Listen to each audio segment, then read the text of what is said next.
ನಮಸ್ಕಾರ, ಸಿಟಿವಿ ನ್ಯೂಸ್ಗೆ ಸ್ವಾಗತ. ನಾನು ನಿರಂಜನ್ ಬಿ ವಿದಾಸ್. ಮೊದಲಿಗೆ ಮುಖ್ಯಾಂಶಗಳು.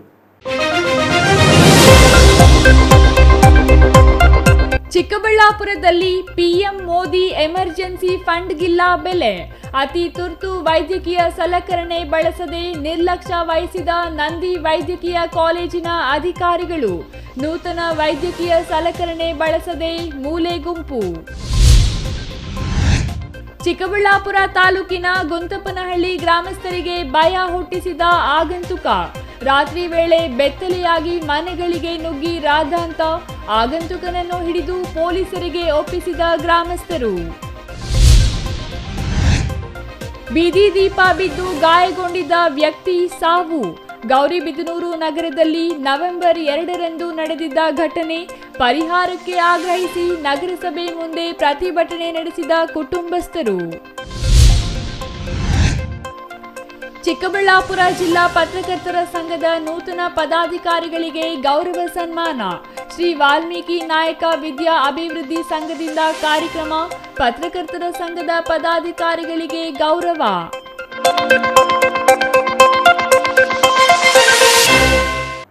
ವಾರ್ತೆಗಳ ವಿವರ. ಅದು ಸರ್ಕಾರಿ ವೈದ್ಯಕೀಯ ಕಾಲೇಜೊಂದಕ್ಕೆ ಸೇರಿದ ತಾಯಿ ಮತ್ತು ಮಕ್ಕಳ ಆಸ್ಪತ್ರೆಯನ್ನ ಹುಡುಕಿಕೊಂಡು ಬರೋ ರೋಗಿಗಳ ಅನುಕೂಲಕ್ಕೆ ಪ್ರಧಾನಮಂತ್ರಿ ನರೇಂದ್ರ ಮೋದಿ ಪ್ರಧಾನಮಂತ್ರಿ ನಾಗರಿಕ ಸಹಾಯ ಮತ್ತು ತುರ್ತು ಪರಿಸ್ಥಿತಿ ಪರಿಹಾರ ನಿಧಿಯಡಿ ಆ ಆಸ್ಪತ್ರೆಯಲ್ಲಿ ಕೋಟ್ಯಂತರ ರೂಪಾಯಿ ಖರ್ಚು ಮಾಡಿ ಮಕ್ಕಳ ತುರ್ತು ಚಿಕಿತ್ಸಾ ಘಟಕ ಆರಂಭಿಸಿದೆ. ಆದರೆ ಅಲ್ಲಿಯ ವೈದ್ಯರೋದನ್ನ ಬಳಸದ ಕಾರಣ ಮಕ್ಕಳ ತುರ್ತು ಚಿಕಿತ್ಸಾ ಘಟಕ ತುಕ್ಕು ಹಿಡಿದು ಹಾಳಾಗ್ತಿದೆ. ಅಷ್ಟಕ್ಕೂ ಅದೆಲ್ಲಿ ಅಂತೀರಾ? ಈ ವರದಿ ನೋಡಿ.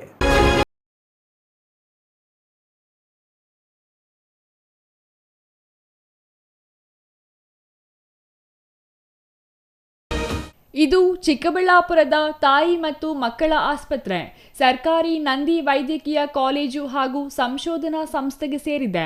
ಈ ಆಸ್ಪತ್ರೆಗೆ ಬರೋ ಬಡವರ ಮಕ್ಕಳು ಹಾಗೂ ಆಗತಾನೆ ಜನಿಸಿದ ಶಿಶುಗಳ ತುರ್ತು ಚಿಕಿತ್ಸೆಗೆಂದು ಪ್ರಧಾನಮಂತ್ರಿ ನಾಗರಿಕ ಸಹಾಯ ಮತ್ತು ತುರ್ತು ಪರಿಸ್ಥಿತಿ ಪರಿಹಾರ ನಿಧಿಯಡಿ ಕೋಟ್ಯಾಂತರ ರೂಪಾಯಿ ಹಣ ಖರ್ಚು ಮಾಡಿ ಮಕ್ಕಳ ತುರ್ತು ಚಿಕಿತ್ಸಾ ಘಟಕ PICU ಆರಂಭಿಸಲಾಗಿದೆ. ಘಟಕ ಉದ್ಘಾಟನೆ ಮಾಡಿ 1 ವರ್ಷ ಕಳೆದರೂ ಸರ್ಕಾರಿ ನಂದಿ ವೈದ್ಯಕೀಯ ಕಾಲೇಜು ಹಾಗೂ ಸಂಶೋಧನಾ ಸಂಸ್ಥೆ ಕುಂಟು ನೆಪಗಳನ್ನು ಹೇಳಿಕೊಂಡು ಇದುವರೆಗೂ ಮಕ್ಕಳ ತುರ್ತು ಚಿಕಿತ್ಸಾ ಘಟಕ PICU ಆರಂಭಿಸಿಲ್ಲ. ಇದರಿಂದ PM ಕೇರ್ ಅನುದಾನದಡಿ ಖರೀದಿ ಮಾಡಿದ ಕೋಟ್ಯಾಂತರ ರೂಪಾಯಿ ಮೌಲ್ಯದ ವೆಂಟಿಲೇಟರ್ಗಳು, ಅತ್ಯಾಧುನಿಕ ವೈದ್ಯಕೀಯ ಸಲಕರಣೆಗಳು ತುಕ್ಕು ಹಿಡಿದು ಹಾಳಾಗುತ್ತಿರುವುದು ಬೆಳಕಿಗೆ ಬಂದಿದೆ. PICU ನಮಗೆ ಸ್ಯಾಂಕ್ಷನ್ ಆಗಿಲ್ಲ ಚೈಲ್ಡ್ ಹೆಲ್ತಿಂದ. ಅದಕ್ಕೆ ಆಲ್ರೆಡಿ ಲೆಟ್ರ್ ಕರೆಸ್ಪಾಂಡೆನ್ಸ್ ಮಾಡಿದ್ದೀವಿ. ಇನ್ನು ಮುಂದಿನ ದಿನಗಳಲ್ಲಿ ಈಗ ಸರ್ ಇನ್ಸ್ಟ್ರಕ್ಷನ್ಸ್ ಕೊಟ್ಟಂಗೆ ಈಗಲೂ ಮತ್ತೊಂದು ಲೆಟ್ರ್ ಬರೀತೀವಿ. ಮೋಸ್ಟ್ಲಿ ಆಗಬಹುದು. ಮಕ್ಕಳಿಗೆ ಈಗ ICU ಬೇಕಾದ ಮಕ್ಕಳಿಗೆ ಇಲ್ಲೇ ಅವಕಾಶ ಸಿಗುತ್ತೆ ಚಿಕಿತ್ಸೆ. ಈಗ ಬೆಂಗಳೂರಿಗೆ ಹೋಗ್ತಾ ಇದೆ ವಾಣಿ ವಿಲಾಸ್ಗೆ, ಇಲ್ಲೇ ಕೊಡ್ಬೋದು. 6 ಬೆಡ್ಡು PICU ಸ್ಯಾಂಕ್ಷನ್ ಆಗಬೇಕು. ಕೊಟ್ಟಿದ್ದೀವಿ, ಬರೆದಿದ್ದೀವಿ ಲೆಟರ್ ಕರೆಸ್ಪಾಂಡೆನ್ಸು. ಒನ್ಸ್ ಅಗೇನ್ ಬರೀತೀವಿ. ಎಲ್ಲ ವೆಂಟಿಲೇಟರ್ಸು ಎಕ್ವಿಪ್ಮೆಂಟ್ಸ್ ಎಲ್ಲ ಇದೆ. ಅದು ಕೋವಿಡ್ ಟೈಮಲ್ಲಿ ಬಂದಿದ್ದು ಎಲ್ಲ ಎಕ್ವಿಪ್ಮೆಂಟ್ಸ್ ಇದೆ. ಸ್ಟಾಫ್ ನರ್ಸಸ್ಸು ಸಿಬ್ಬಂದಿ ಬಂದರೆ ನಾವು ಸ್ಟಾರ್ಟ್ ಮಾಡ್ತೀವಿ. ಡಾಕ್ಟರ್ಸು ರೆಡಿ ಇದ್ದಾರೆ, ಕೊರತೆ ಏನಿಲ್ಲ. ಅದು ಹಿಂದೆ ಇದ್ದಾಗ ಆಗಿದ್ದು ಕೋವಿಡ್ ಟೈಮಲ್ಲಿ, ಆಗ ನಾನಿರಲಿಲ್ಲ. ಇಲ್ಲ ಮಾಡ್ತೀವಲ್ಲ, ಸಿಬ್ಬಂದಿ ಕೊರತೆ ಇದೆ, ಸ್ಟಾಫ್ ನರ್ಸಸ್ಸು. ಆ್ಯಕ್ಚುಲಿ ಅವಾಗ ಕೋವಿಡ್ ಟೈಮಲ್ಲಿ ಮಾಡಿದ್ದು. ಈಗ MCH ಶಿಫ್ಟ್ ಆಗಿ 1 ಇಯರ್ ಆಗಿದೆ. ಈಗ ಮಾಡ್ತಿದ್ದೀವಿ. ನಿರ್ಲಕ್ಷ್ಯ ಏನಿಲ್ಲ. We are ready to do that. ಒಂದು ಸಿಬ್ಬಂದಿ ಬರಬೇಕಷ್ಟೇ, ಸ್ಟಾಫ್ ನರ್ಸಸ್. ಇನ್ನು ಇದನ್ನು ತಿಳಿದ ಕರ್ನಾಟಕ ರಾಜ್ಯ ಮಕ್ಕಳ ರಕ್ಷಣಾ ಆಯೋಗದ ಅಧ್ಯಕ್ಷರಾದ ಶಶಿಧರ್ ಕೌಸಂಬೆ ಇಂದು ಆಸ್ಪತ್ರೆಗೆ ಭೇಟಿ ನೀಡಿ ಮಕ್ಕಳ ತುರ್ತು ಚಿಕಿತ್ಸಾ ಘಟಕ PICU ನೋಡಿ ಖೇದ ವ್ಯಕ್ತಪಡಿಸಿದರು. ಸ್ಥಳದಲ್ಲಿದ್ದ ವೈದ್ಯರುಗಳನ್ನು ತರಾಟೆಗೆ ತೆಗೆದುಕೊಂಡರು. ತಾಯಿ ಮತ್ತು ಮಕ್ಕಳ ಆರೋಗ್ಯಕ್ಕೆ ಸಂಬಂಧಿಸಿದಂತೆ ಬಹುತೇಕ ಸೌಕರ್ಯಗಳನ್ನು ನೀಡಿದರೂ ಇಲ್ಲಿಯ ವೈದ್ಯರು ಸೂಕ್ತ ವೈದ್ಯಕೀಯ ಸೌಲಭ್ಯ ನೀಡಿಲ್ಲವೇಕೆ ಎಂದು ಪ್ರಶ್ನಿಸಿದರು. ಸ್ಥಳದಲ್ಲಿ ಆರೋಗ್ಯ ಇಲಾಖೆಯ ಹಿರಿಯ ಅಧಿಕಾರಿಗಳಿಗೆ ಕರೆ ಮಾಡಿ ಸೂಕ್ತ ಕ್ರಮ ಕೈಗೊಳ್ಳಲು ವಿನಂತಿಸಿದರು. ಮಕ್ಕಳ ತುರ್ತು ನಿಗಾ ಘಟಕಕ್ಕೆ ಎಂದು ಸರಬರಾಜು ಮಾಡಿರುವ ವೆಂಟಿಲೇಟರ್ಗಳು, ACಗಳು, ಬೆಡ್ಗಳು ಸೇರಿದಂತೆ ವೈದ್ಯಕೀಯ ಸಾಮಗ್ರಿಗಳನ್ನು ಬಳಸದೆ ಬೇಕಾಬಿಟ್ಟಿಯಾಗಿ ಮೂಲೆ ಗುಂಪು ಮಾಡಿರುವುದನ್ನು ಕಂಡು ಸಾರ್ವಜನಿಕರು ಆಕ್ರೋಶ ವ್ಯಕ್ತಪಡಿಸಿದ್ದಾರೆ. ಈಗಾಗಲೇ ನಾನು ಜಿಲ್ಲಾ ಆಸ್ಪತ್ರೆಗೆ ಭೇಟಿ ನೀಡಿದ್ದೇನೆ. ಭೇಟಿ ನೀಡಿದಂಥ ಸಂದರ್ಭದಲ್ಲಿ NRC ಇರ್ಬೋದು, SNC ಇರ್ಬೋದು, KMC ಇರ್ಬೋದು, ಸ್ಟೆಪ್ ಡೌನ್ ಇರ್ಬೋದು ಎಲ್ಲ ನೋಡಿದ್ದೇನೆ. ಅದಾದಮೇಲೆ PIC ವಾರ್ಡಿಗೂ ಸಹಿತ ಹೋಗಿದ್ದೇನೆ. PIC ವಾರ್ಡಿಗೆ ಹೋದಂಥ ಸಂದರ್ಭದಲ್ಲಿ ಸರ್ಕಾರ ದುಡ್ಡು ಕೊಟ್ಟಿದೆ, ಅನುದಾನ ಕೊಟ್ಟಿದೆ, ಕಟ್ಟಡ ಆಗಿದೆ ಮತ್ತು ಇನ್ಫ್ರಾಸ್ಟ್ರಕ್ಚರ್ ಎಲ್ಲ ಬಂದಿದೆ. ಸಿಬ್ಬಂದಿಗಳ ಕೊರತೆಯಿಂದ ಅದು ಆರಂಭಿಸಿಲ್ಲ ಅಂತಕ್ಕಂಥ ಮಾಹಿತಿ ನಮ್ಮ ಡಿಸ್ಟ್ರಿಕ್ಟ್ ಸರ್ಜನರಿಂದ ನಾನು ಪಡ್ಕೊಂಡಿದ್ದೀನಿ. ಹೀಗಾಗಿ ಇವತ್ತಿನ ದಿವಸ ಅವ್ರಿಗೆ ನಾನು ಏನು ನಮ್ಮ ಡಿಸ್ಟ್ರಿಕ್ಟ್ ಸರ್ಜನ್ ನಿರ್ದೇಶನ ಕೊಡಲಿಕ್ಕೆ ಇಚ್ಛೆ ಪಡ್ತಾ ಇದ್ದೇನೆ ಅಂದರೆ, ಇವತ್ತಿನ ದಿವಸ RCH ಜಾಯಿಂಟ್ ಡೈರೆಕ್ಟರ್ ಅಥವಾ ಕಮಿಷನರ್ ಅವ್ರಿಗೆ ಪತ್ರ ಬರೀಬೇಕು. ಪತ್ರ ಬರೆದು ನಾಳೆ ಅಥವಾ 3 ದಿನದಲ್ಲಾದರೂ ಸಹಿತ ಸಿಬ್ಬಂದಿಗಳು ನೇಮಕಾತಿ ಮಾಡ್ಕೊಳ್ಬೇಕು. ನೇಮಕಾತಿ ಮಾಡಿಕೊಂಡು PIC ಓಪನ್ ಮಾಡಬೇಕು. 1 ವಾರದಲ್ಲಿ ಇದು ಯಾವುದೇ ರೀತಿಯ ಕ್ರಮಗಳು ಆಗದೇ ಇದ್ದಲ್ಲಿ ನಾನು ಸ್ವಯಂ ಪ್ರೇರಿತ ಪ್ರಕರಣ ದಾಖಲು ಮಾಡ್ಕೊಳ್ತೀನಿ. ಕಮಿಷನರ್ ಅವರು, ಡಿಸ್ಟ್ರಿಕ್ಟ್ ಸರ್ಜನರು, ಮೆಡಿಕಲ್ ಯಾರಿದ್ದಾರೆ ಡೈರೆಕ್ಟರ್ ಅವ್ರ ಮೇಲೆಲ್ಲ ನಾನು ಸಮನ್ ಜಾರಿ ಮಾಡಿ ಸೂಕ್ತ ಕ್ರಮ ಕೈಗೊಳ್ಳಿಕ್ಕೆ ನಾನು ಸರ್ಕಾರಕ್ಕೆ ಶಿಫಾರಸು ಮಾಡಿ. ನಾವು ಭೇಟಿ ಕೊಟ್ಟಂಥ ಸಂದರ್ಭದಲ್ಲಿ ಡಿಸ್ಟ್ರಿಕ್ಟ್ ಸರ್ಜನವರು ಇರಲಿಲ್ಲ. ಹೀಗಾಗಿ ಅವತ್ತಿನ ದಿವಸ ತಮ್ಮ ಮುಖಾಂತರ ಹೇಳಿದ್ವಿ. ಬಟ್ ಯಾವ ಕಾರಣಕ್ಕೆ ವಿಳಂಬ ನೀತಿ ಆಗಿದೆ ಅನ್ನೋದ್ರ ಬಗ್ಗೆ ಇನ್ನೂ ಗಮನಕ್ಕೆ ಬಂದಿಲ್ಲ. ಇವತ್ತಿನ ದಿವಸ ಹೇಳ್ತಾ ಇದ್ದೀನಿ, 3 ದಿವಸದಲ್ಲಿ ಕ್ರಮ ಆಗಬೇಕು. 7 ದಿವಸದಲ್ಲಿ ಯಾವುದೇ ರೀತಿ ಕ್ರಮ ಆಗದೇ ಇದ್ದಲ್ಲಿ ನಾನು ಸ್ವಯಂ ಪ್ರೇರಿತ ಪ್ರಕರಣ ದಾಖಲು ಮಾಡ್ಕೋತೀನಿ. ಆಯೋಗದಲ್ಲಿ ನಾನು ಹಿರಿಯ ಅಧಿಕಾರಿಗಳಿಗೆ ಸೂಕ್ತ ಕ್ರಮಕ್ಕೆ ಶಿಫಾರಸು ಮಾಡಿ. Thoudanahalli Ramesh, CTV news, Chikkaballapur.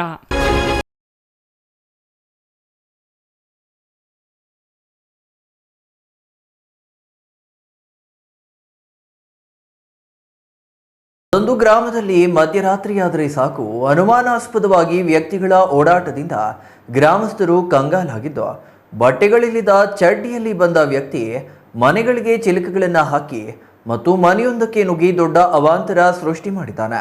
ಇದರಿಂದ ಗಾಬರಿಗೊಂಡ ಗ್ರಾಮಸ್ಥರು ಅನಾಮಿಕ ವ್ಯಕ್ತಿಯನ್ನ ಹಿಡಿದು ಕಂಬಕ್ಕೆ ಕಟ್ಟಿ ಹಾಕಿ ಪೊಲೀಸರಿಗೆ ಒಪ್ಪಿಸಿದ್ದಾರೆ. ಅದು ಎಲ್ಲಿ ಅಂತೀರಾ? ಈ ಸ್ಟೋರಿ ನೋಡಿ.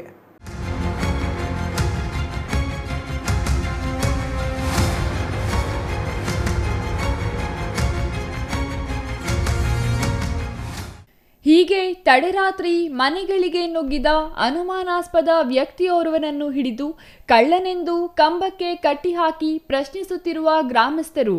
ಈ ದೃಶ್ಯಗಳು ಕಂಡುಬಂದಿದ್ದು ಚಿಕ್ಕಬಳ್ಳಾಪುರ ತಾಲೂಕಿನ ಗುಂತಪ್ಪನಹಳ್ಳಿ ಗ್ರಾಮದಲ್ಲಿ. ಹೌದು, ಗುಂತಪ್ಪನಹಳ್ಳಿ ಗ್ರಾಮದಲ್ಲಿ ಭಾನುವಾರ ಮಧ್ಯರಾತ್ರಿ ಅಪರಿಚಿತ ವ್ಯಕ್ತಿಯೋರ್ವ ಮೈಮೇಲೆ ಬಟ್ಟೆ ಇಲ್ಲದೆ ಚಡ್ಡಿಯಲ್ಲಿ ಎಂಟ್ರಿ ಕೊಟ್ಟು ಗ್ರಾಮದ ಶ್ರೀನಿವಾಸ್ ಎಂಬುವವರ ಮನೆಯ ಅಕ್ಕಪಕ್ಕದಲ್ಲಿರುವ ಮನೆಗಳ ಬಾಗಿಲುಗಳಿಗೆ ಹೊರಗೆ ಚಿಲುಕ ಹಾಕಿ ನಿಧಾನವಾಗಿ ಶ್ರೀನಿವಾಸ್ ಮನೆಯ ಗೇಟ್ ತೆಗೆದು ಮನೆಗೆ ನುಗ್ಗಲು ಯತ್ನಿಸಿದ್ದಾನೆ. ಅನುಮಾನಾಸ್ಪದ ವ್ಯಕ್ತಿಯು ಮನೆಯೊಳಗಿದ್ದನ್ನು ನೋಡಿದ ಭಾಗ್ಯಮ್ಮ ಕಿರುಚಾಡಿದ್ದಾರೆ. ಮೊದಲನೇ ಮಹಡಿಯಲ್ಲಿ ಮಲಗಿದ್ದ ಗಂಡ ಕೆಳಗಿಳಿದು ಬಂದಿದ್ದಾರೆ. ಅಷ್ಟೊತ್ತಿಗೆ ಮನೆಯೊಳಗೆ ನುಗ್ಗಿ ಸೋಫಾ ಮೇಲೆ ಕುಳಿತುಕೊಂಡಿದ್ದಾನೆ. ಮನೆಯ ಮಾಲೀಕ ಶ್ರೀನಿವಾಸ್ ಜೋರು ಮಾತಿನಿಂದ ಕೇಳಿದ್ದಾನೆ.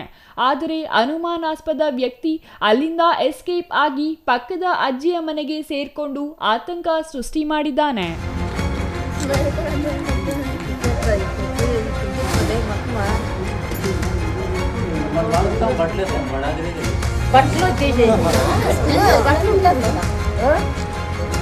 బట్టుండే లేదు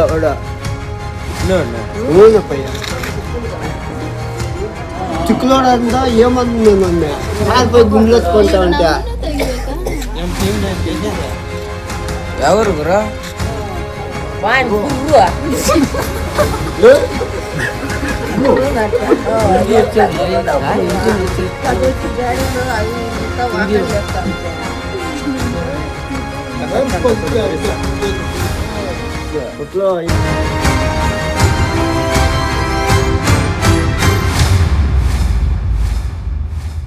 ಭಾಗ್ಯಮ್ಮ ಅಂತ.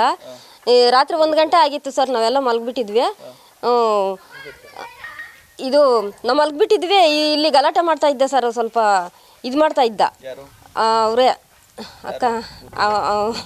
ಕಳ್ಳ ಅಂತ ಹೇಳ್ಬಿಟ್ಟು ಗಾಡಿಯಲ್ಲಿ ಹುಡುಕ್ತಾ ಇದ್ದೆ, ಬೀಗ ಹುಡುಕ್ತಾ ಇದ್ದೆ ಸರ್. ನಾನು ಹೆಂಗೆ ಬಂದ್ರೆ ಗೊತ್ತಿಲ್ಲ ಸರ್. ಇದು ತೆಗೆದ್ಬಿಟ್ಟಿದ್ದಾನೆ ಬಾಕ್ಲು. ಗೇಟ್ ತೆಗೆದ್ಬಿಟ್ಟಿದ್ದಾನೆ, ಒಳಗೆ ಬಂದಿದ್ದಾನೆ. ಹುಡುಕ್ತಾ ಇದ್ದೆ ಬೀಗ. ನಾನು ಕಿಟಕಿಯಲ್ಲಿ ನೋಡಿದೆ, ಬಾಗಿಲು ತೆಗಿಲಿಲ್ಲ. ಆಮೇಲೆ ಬಂದು ನಮ್ಮ ಯಜಮಾನ್ರಿಗೆ ಫೋನ್ ಮಾಡಿದೆ. ಅವ್ರು ನಿದ್ದೆ ಮಾಡ್ತಾಯಿದ್ರು, ಫೋನ್ ಮಾಡಿದೆ ನಾನು. ಆಮೇಲೆ ಬಾಗಿಲು ತಕ್ಕೊಂಬಂದ, ಓಡ್ ಬಂದು ಯಾರು ನೀನು ಅಂದಷ್ಟೊತ್ತಿಗೆ ಈ ಕಡೆ ಓಡ್ ಬಂದ್ಬಿಟ್ಟ. ಆಮೇಲೆ ಬಂದ ಓಡಿಸ್ಕೊಂಡು ಹೋಗೋ ಅಷ್ಟೊತ್ತಿಗೆ ತಿರುಗಿ ಒಳಗಡೆ ಬಂದು ಒಳಗಡೆ ಸೋಫಾ ಮೇಲೆ ಕುತ್ಕೊಂಡ. ಆಮೇಲೆ ನನ್ನ ಮಗ ಅವರೆಲ್ಲ ಬಂದ್ಬಿಟ್ಟು ಎಳ್ಕೊಂಬಂದು ಆಚೆ ಕರ್ಕೊಂಬಂದ. ನೋಡಕ್ಕೆ ಯಾವ ಥರದಲ್ಲಿದ್ದ? ಬಟ್ಟೆ ಇರಲಿಲ್ಲ ಸರ್, ಚಡ್ಡಿ ಮಾತ್ರ ಒಂದಿತ್ತು ಅಷ್ಟೇ. ಯಾವ ಭಾಷೆ ಮಾತಾಡ್ತಾ ಇದ್ದ? ಹಿಂದಿ ಮಾತಾಡ್ತಾ ಇದ್ದೆ ಸರ್. ಭಯ ಆಯಿತು ಸರ್ ನನಗೆ, ಯಾರು ಕಳ್ಳ ಅಂತ ಹೇಳ್ಬಿಟ್ಟು ಭಯ ಆಯಿತು ನನಗೆ. ಆಮೇಲೆ ಬಂದು ಸೋಫಾ ಮೇಲೆ ಕುತ್ಕೊಂಡು ನಮ್ಮ ಹುಡುಗ ಅವರೆಲ್ಲ ಬಂದು ಎಳ್ಕೊಂಡು ಹೋದ್ರು. ಆಮೇಲೆ ಕಲ್ಲು ಎತ್ಕೊಂಡಿದ್ದಾನೆ ಸರ್ ಒಂದು ಹಾಕಕ್ಕೆ, ಇಲ್ಲೆಲ್ಲ ಇತ್ತೆ ನೋಡಿ ಸರ್, ಈಗ ಈ ಕಲ್ಲು ಎತ್ಕೊಂಡಿದ್ದಾನೆ ಹೊಡೆಯೋಕ್ಕೆ. ಆಮೇಲೆ ಇವರೆಲ್ಲ ಬಂದು ಎಳ್ಕೊಂಡು ಹೋದ್ರು ದಾರಿಗೆ. ಹಿಡ್ಕೊಂಡು ಕಟ್ಟಾಕಿದ್ರು. ರಾತ್ರಿ ನಮ್ಮ ಅಪ್ಪ ಅವ್ರ ಮನೆ ಸರ್, ಕಳ್ಳರು ಬಂದಿರಿದ್ರಂತೆ. ನಾನು ನಮ್ಮ ಮನೆಯಲ್ಲಿದ್ದೆ, ಆ ಸೈಡಲ್ಲಿದ್ದೆ. ನಮ್ಮಪ್ಪ ಎಲ್ಲ ಕೂತುಗ್ಲಾಗ್ತಾಯಿದ್ರು, ಅದಕ್ಕೆ ಬಂದು ನೋಡಿದ್ರೆ ಅವ್ನು ಓಡೋಗ್ತಾ ಇದ್ನಂತೆ. ಗೇಟೆಲ್ಲ ತೆಗ್ದುಬಿಟ್ಟು ಗಾಡಿದೆಲ್ಲ ಬೀಗ ಎಲ್ಲ ಹುಡುಕ್ತಾ ಇದ್ನಂತೆ. ನಮ್ಮಪ್ಪ ಮತ್ತು ನನ್ನ ತಮ್ಮ ಬಂದುಬಿಟ್ಟು ಯಾರು ಅಂತ ನೋಡಿಬಿಟ್ಟು ಕಳ್ಳರು ಅಂತ ಅಂದ್ಬಿಟ್ಟು ಬಂದು ನಮ್ಮಪ್ಪ ಎಲ್ಲ ಇಟ್ಕೊಂಡು ಹೊಡೆದ್ಬಿಟ್ಟು ಮತ್ತು ಬದನೆ ಮನೆ ಹತ್ರ ಕಟ್ಟಾಕಿದ್ದಾರೆ ಸರ್. ನೋಡೋಕ್ಕೆ ಕಳ್ಳತನ ಇದ್ದಾರೆ ಸರ್, ಬರೀ ಚಡ್ಡಿಯಲ್ಲಿದ್ದ ಅವನು. ಕಳ್ಳತನ ಇದ್ದಾನೆ, ನಮ್ಮ ಭಾಷೆ ಬರಲ್ಲ ಮತ್ತು ಹಿಂದಿ ಮಾತಾಡ್ತಾರೆ. ತುಂಬಾ ಭಯ ಅಲ್ಲ ಸರ್ ಅವ್ನು ನೋಡಿದ್ರೆ. ಇನ್ನು ಯಾವಾಗ ಅನುಮಾನಾಸ್ಪದ ವ್ಯಕ್ತಿ ಮನೆಗೆ ನುಗ್ಗಿ ಅವಾಂತರ ಸೃಷ್ಟಿ ಮಾಡಿದ್ನೋ ಕೂಡಲೇ ಗ್ರಾಮಸ್ಥರು ಸ್ಥಳದಲ್ಲಿ ಜಮಾಯಿಸಿದ್ದಾರೆ. ಇದರಿಂದ ಅನುಮಾನಾಸ್ಪದ ವ್ಯಕ್ತಿ ಗಾಬರಿಗೊಂಡು ಅಲ್ಲೇ ಇದ್ದ ಕಲ್ಲೊಂದು ಎತ್ತಿ ಜನರ ಮೇಲೆ ಬಿಸಾಡಿದ್ದಾನೆ. ಗ್ರಾಮಸ್ಥರು ಭಯಭೀತಗೊಂಡು ವ್ಯಕ್ತಿಯನ್ನು ಹಿಡಿದು ದೇವಸ್ಥಾನದ ಬಳಿ ಇರುವ ಕಂಬಕ್ಕೆ ಕಟ್ಟಿಹಾಕಿ ಪ್ರಶ್ನೆ ಮಾಡಿದ್ದಾರೆ. ಆದರೆ ಅನುಮಾನಾಸ್ಪದ ವ್ಯಕ್ತಿ ಮಾತ್ರ ಹಿಂದಿಯಲ್ಲಿ ಮಾತನಾಡಿದ್ದು ಒರಿಸ್ಸಾ ಮೂಲದವನು, ತೆಲಂಗಾಣದಲ್ಲಿ ಕೆಲಸ ಮಾಡುವುದಾಗಿ ಹೇಳಿದ್ದಾನೆ. ಅಷ್ಟೊತ್ತಿಗೆ ಗ್ರಾಮಸ್ಥರು ಪೊಲೀಸರಿಗೆ ಮಾಹಿತಿ ನೀಡಿ ವ್ಯಕ್ತಿಯನ್ನು ಒಪ್ಪಿಸಿದ್ದಾರೆ. ಬಂದ ಅಲ್ಲಿ ಗಾಡಿ ಐತೆ, ಗಾಡಿ ಟ್ಯಾಂಕ್ ಅವರಲ್ಲೆಲ್ಲ ಚೆಕ್ ಮಾಡ್ತಿದ್ದಾನೆ, ಕೀ ಸಿಗ್ತೈತೇನೋ ಅಂದ್ಬಿಟ್ಟು. ಅವ್ರು ನಮ್ಮ ದೊಡ್ಡಮ್ಮ ಅವರು ಹೊರಗಡೆಯಿಂದ ನೋಡವ್ರೆ. ನೋಡಿದ್ಮೇಲೆ ಅವರು ಭಯ ಆಗೈತೆ ಅವ್ರಿಗೂ. ಭಯ ಬಿದ್ದು ಮತ್ತೆ ಅವರು ನಮ್ಮ ದೊಡ್ಡಪ್ಪ ಕಾಲ್ ಮಾಡಿದ್ದಾರೆ. ನಮ್ಮ ದೊಡ್ಡಪ್ಪ ಬಂದರೆ ಅವ್ರು ಕಲ್ಲೆತ್ಕೊಂಡಿದ್ದಾರೆ ಹಾಕೋಕ್ಕೆ. ಮತ್ತು ಅಲ್ಲಿ ಅಜ್ಜಿ ಮನೆ ಹತ್ರ ಹೋಗಿದ್ದಾರೆ. ಅಲ್ಲಿ ಅಜ್ಜಿ ಭಯ ಬಿದ್ದು ಒಳಗಡೆ ಲಾಕ್ ಹಾಕ್ಕೊಂಡಿದ್ದಾರೆ. ಅವ್ರ ಮನೆಗೆ ದಾರ ಎಲ್ಲ ಕಟ್ಬಿಟ್ಟವನೆ. ಮತ್ತು ನಮ್ಮ ದೊಡ್ಡಪ್ಪ ನನಗೆ ಕಾಲ್ ಮಾಡಿದಾಗ ಬಂದು ಅವನ್ನ ಹಿಡ್ಕೊಂಡು ಹೊರಗಡೆ ಕರ್ಕೊಂಬಂದು ವಿಚಾರಿಸಿದ್ವಿ, ಏನಾಯಿತು, ಏನು, ನೀನು ಯಾರು ಅಂತ. ಅವನು ಓರಿಸೋದವನಂತೆ, ಬಂದು ವಿಜಯವಾಡದಲ್ಲಿ ಕೆಲಸ ಮಾಡೋದಂತೆ. ಬಟ್ ಅವನ ಹತ್ರ ಪ್ರೂಫ್ಸ್ ಏನೂ ಇಲ್ಲ. ಏನಾದರೂ ಕೇಳಿದ್ರೆ ಏನೇನೋ ಹೇಳ್ತಾನೆ ಹಿಂದಿಯಲ್ಲೇ. ಇಲ್ಲಿ ಯಾಕೆ ಬಂದಿದ್ದ ಅಂದರೆ ನಮ್ದು ಇದೇ ಮನೆ ಅಂತಾನೆ. ನಾಟಕ ಆಡಿದ್ದಾನೆ ಸರ್, ನಾಟಕ ಆಡಿದ್ದಾನೆ ಸರ್ ಅವನು. ನಾಟಕ ಆಡಿಲ್ಲ ಅಂದಿದ್ರೆ ಅವನು ಗಾಡಿಯಲ್ಲಿ ಎಲ್ಲ ಚೆಕ್ ಮಾಡ್ತಿರ್ಲಿಲ್ಲ. ಗಾಡಿ ಎಲ್ಲ ಚೆಕ್ ಮಾಡಾದ್ಮೇಲೆ ನಾವು ಹಿಡ್ಕೊಂಡ್ಮೇಲೆ ನಾಟಕ ಆಡಿದ್ದಾನೆ ಅವನು. ಒಬ್ಬನೇ ಬಂದಿದ್ದಾನೆ ಸರ್, ನಮ್ಗೆ ಕಾಣಿಸಿದ್ದು ಒಬ್ಬನೇ. ಅವ್ರ ಜೊತೆ ಯಾರು ಬಂದಿದ್ರೋ ಗೊತ್ತಿಲ್ಲ sir.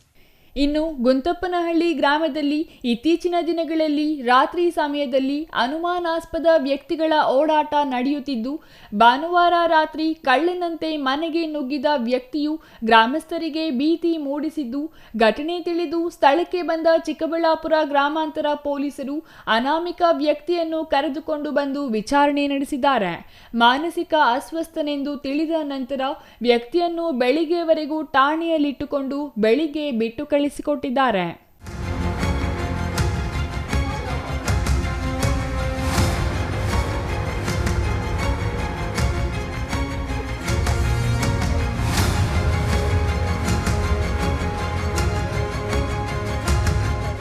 Thoudanahalli Ramesh, CTV news, Chikkaballapur.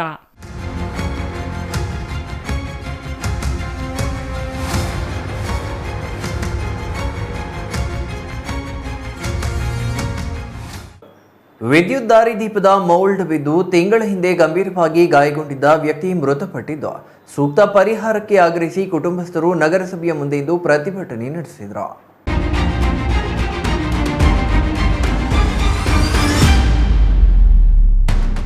ವಿದ್ಯುತ್ ದಾರಿದೀಪದ ಮೋಲ್ಡ್ ಬಿದ್ದು ತಿಂಗಳ ಹಿಂದೆ ಗಂಭೀರವಾಗಿ ಗಾಯಗೊಂಡಿದ್ದ ವ್ಯಕ್ತಿ ಮೃತಪಟ್ಟಿದ್ದು, ಸೂಕ್ತ ಪರಿಹಾರಕ್ಕೆ ಆಗ್ರಹಿಸಿ ಕುಟುಂಬಸ್ಥರು ನಗರಸಭೆ ಮುಂದೆ ಇಂದು ಪ್ರತಿಭಟನೆ ನಡೆಸಿದರು.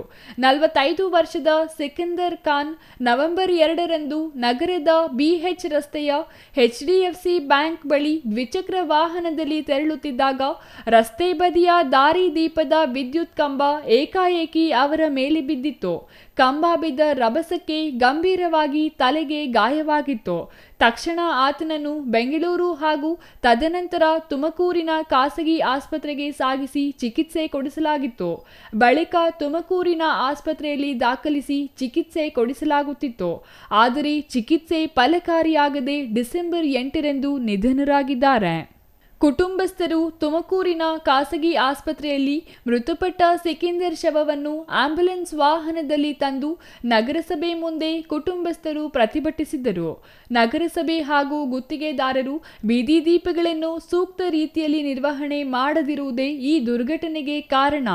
ನಗರಸಭೆಯವರಾಗಲಿ ಅಥವಾ ಸಮುದಾಯದ ಮಸೀದಿ ಸಮಿತಿ ಸದಸ್ಯರಾಗಲಿ ನಮ್ಮ ಕಷ್ಟಕ್ಕೆ ಸ್ಪಂದಿಸಲಿಲ್ಲ.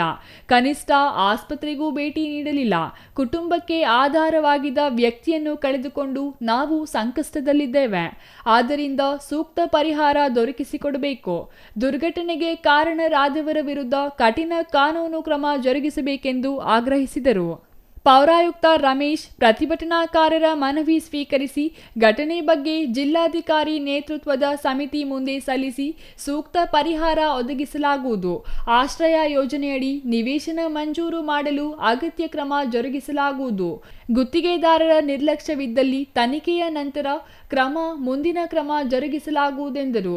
ಇನ್ನು ವೃತ್ತ ನಿರೀಕ್ಷಕ ಅಂಜನ್ ಕುಮಾರ್ ಮಾತನಾಡಿ, ಈಗಾಗಲೇ ಘಟನೆಗೆ ಸಂಬಂಧಿಸಿ ಪ್ರಕರಣ ದಾಖಲಾಗಿದ್ದು ತನಿಖೆ ನಡೆಸಲಾಗುತ್ತಿದೆ. ಕಾನೂನು ರೀತಿ ನಾವು ಮುಂದಿನ ಕ್ರಮ ಜರುಗಿಸುತ್ತೇವೆ. ಆದರೆ ಪರಿಹಾರ ಕುರಿತು ಜಿಲ್ಲಾಧಿಕಾರಿ ನೇತೃತ್ವದ ಸಮಿತಿ ತೀರ್ಮಾನ ತೆಗೆದುಕೊಳ್ಳಲಿದೆ ಎಂದರು. ಬಳಿಕ ಕುಟುಂಬಸ್ಥರು ಪ್ರತಿಭಟನೆ ವಾಪಸ್ ಪಡೆದರು. ನಿಮಗೂ ಇದೆ ಕಾನೂನು, ನನಗೂ ಇದೆ ಕಾನೂನು. ಸತ್ರು ನಾನಾದ್ರೂ ಅಷ್ಟೇ, ನನಗೂ ಅದೇ ಕಾನೂನು, ಬೇರೆ ಇರಲ್ಲ. ಯಾರೇ ಆಗ್ಲಿ ಎಲ್ಲರಿಗೂ ಒಂದೇ ಕಾನೂನು. ಸ್ವಲ್ಪ ಅರ್ಥ ಮಾಡ್ಕೊಳ್ಳಿ. ಫಸ್ಟ್ ಸ್ಟೇಟ್ಮೆಂಟ್ ಕೊಡಿ, ಬಾಡಿ ಶಿಫ್ಟ್ ಮಾಡಿ PM ಆಗ್ಬೇಕು. ಅದಲ್ಲದೆ ಮತ್ತೆ ಲೀಗಲ್ ಆಕ್ಷನ್ ಆಲ್ರೆಡಿ ಆಗಿದೆ, FIR ಆಗಿದೆ ಆಲ್ರೆಡಿ, ಇನ್ವೆಸ್ಟಿಗೇಷನ್ ಹೋಗ್ತಾ ಇದೆ ಈಗ. R Manjunath, CTV news, Gauribidanur.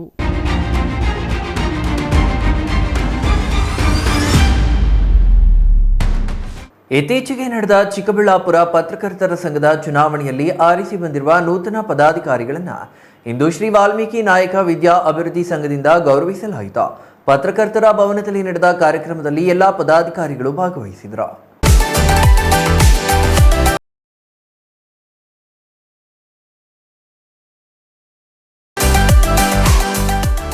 Chikkaballapur ಜಿಲ್ಲಾ ಪತ್ರಕರ್ತರ ಸಂಘಕ್ಕೆ ಇತ್ತೀಚೆಗೆ ನಡೆದ ಚುನಾವಣೆಯಲ್ಲಿ ಆಯ್ಕೆಯಾದ ಎಲ್ಲ ಪದಾಧಿಕಾರಿಗಳಿಗೆ ಇಂದು ಪತ್ರಕರ್ತರ ಭವನದಲ್ಲಿ ಅದ್ದೂರಿ ಗೌರವ ಸನ್ಮಾನ ಏರ್ಪಡಿಸಲಾಗಿತ್ತು. ಶ್ರೀ ವಾಲ್ಮೀಕಿ ನಾಯಕ ವಿದ್ಯಾ ಅಭಿವೃದ್ಧಿ ಸಂಘದಿಂದ ಆಯೋಜಿಸಿದ ಕಾರ್ಯಕ್ರಮದಲ್ಲಿ ಎಲ್ಲ ಪದಾಧಿಕಾರಿಗಳನ್ನು ಗೌರವಿಸುವ ಜೊತೆಗೆ ಸಂಘದ ಅಭಿವೃದ್ಧಿಗೆ ಎಲ್ಲರೂ ಕೈಜೋಡಿಸುವಂತೆ ಹಿರಿಯ ಪತ್ರಕರ್ತರು ಸಲಹೆ ನೀಡಿದರು.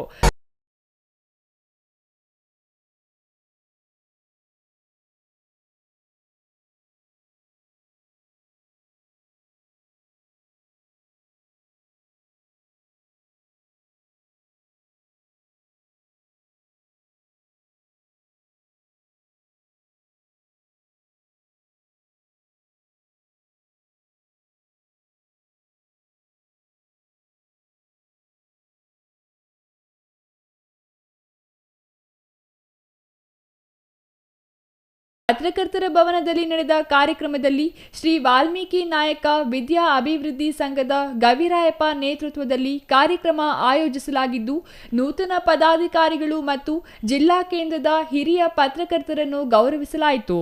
ಈ ವೇಳೆ ಸಂಘದ ನಿಕಟಪೂರ್ವ ಅಧ್ಯಕ್ಷರಾದ ಎಂ ಜಯರಾಮ್, ಹಿರಿಯ ಪತ್ರಕರ್ತರಾದ ಸೋಮಶೇಖರ್ ಸೇರಿದಂತೆ ಇನ್ನೂ ಹಲವರು ಉಪಸ್ಥಿತರಿದ್ದರು. News bureau, CTV news, Chikkaballapur.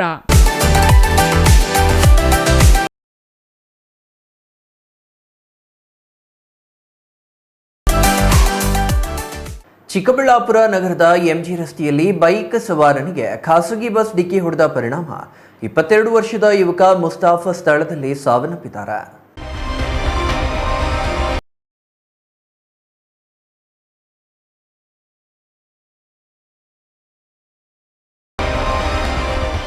Chikkaballapur ನಗರದ MG ರಸ್ತೆಯಲ್ಲಿ ನಗರದ ಪೊಲೀಸ್ ಠಾಣೆಯ ಮುಂಭಾಗ ಬೈಕ್ ಸವಾರನಿಗೆ ಖಾಸಗಿ ಬಸ್ ಡಿಕ್ಕಿ ಹೊಡೆದ ಪರಿಣಾಮ 22 ವರ್ಷದ ಯುವಕ ಮುಸ್ತಾಫ್ ಸ್ಥಳದಲ್ಲಿ ಮೃತಪಟ್ಟ ಘಟನೆ ನಡೆದಿದೆ.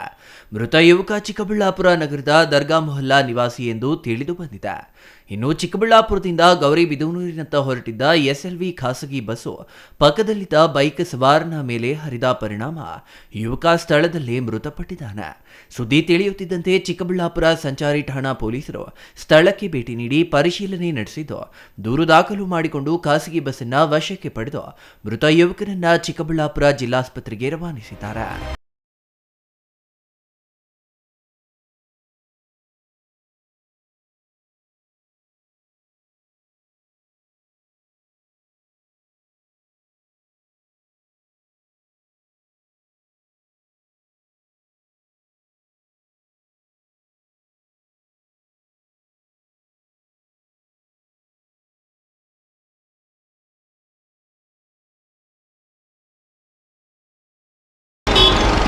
ನಾನು ಬರೋಷ್ಟೊತ್ತಿಗೆ ಟೂ ವೀಲರು ಬಂದಂತೆ ಮುಂದೆ ಟೂ ವೀಲರ್ ಬಿದ್ದೋಗಿದ್ದು ಅಂತ ಕೇಳಕ್ಕೆ ಬಸ್ ಬಂದು ಹತ್ತಿದೆ.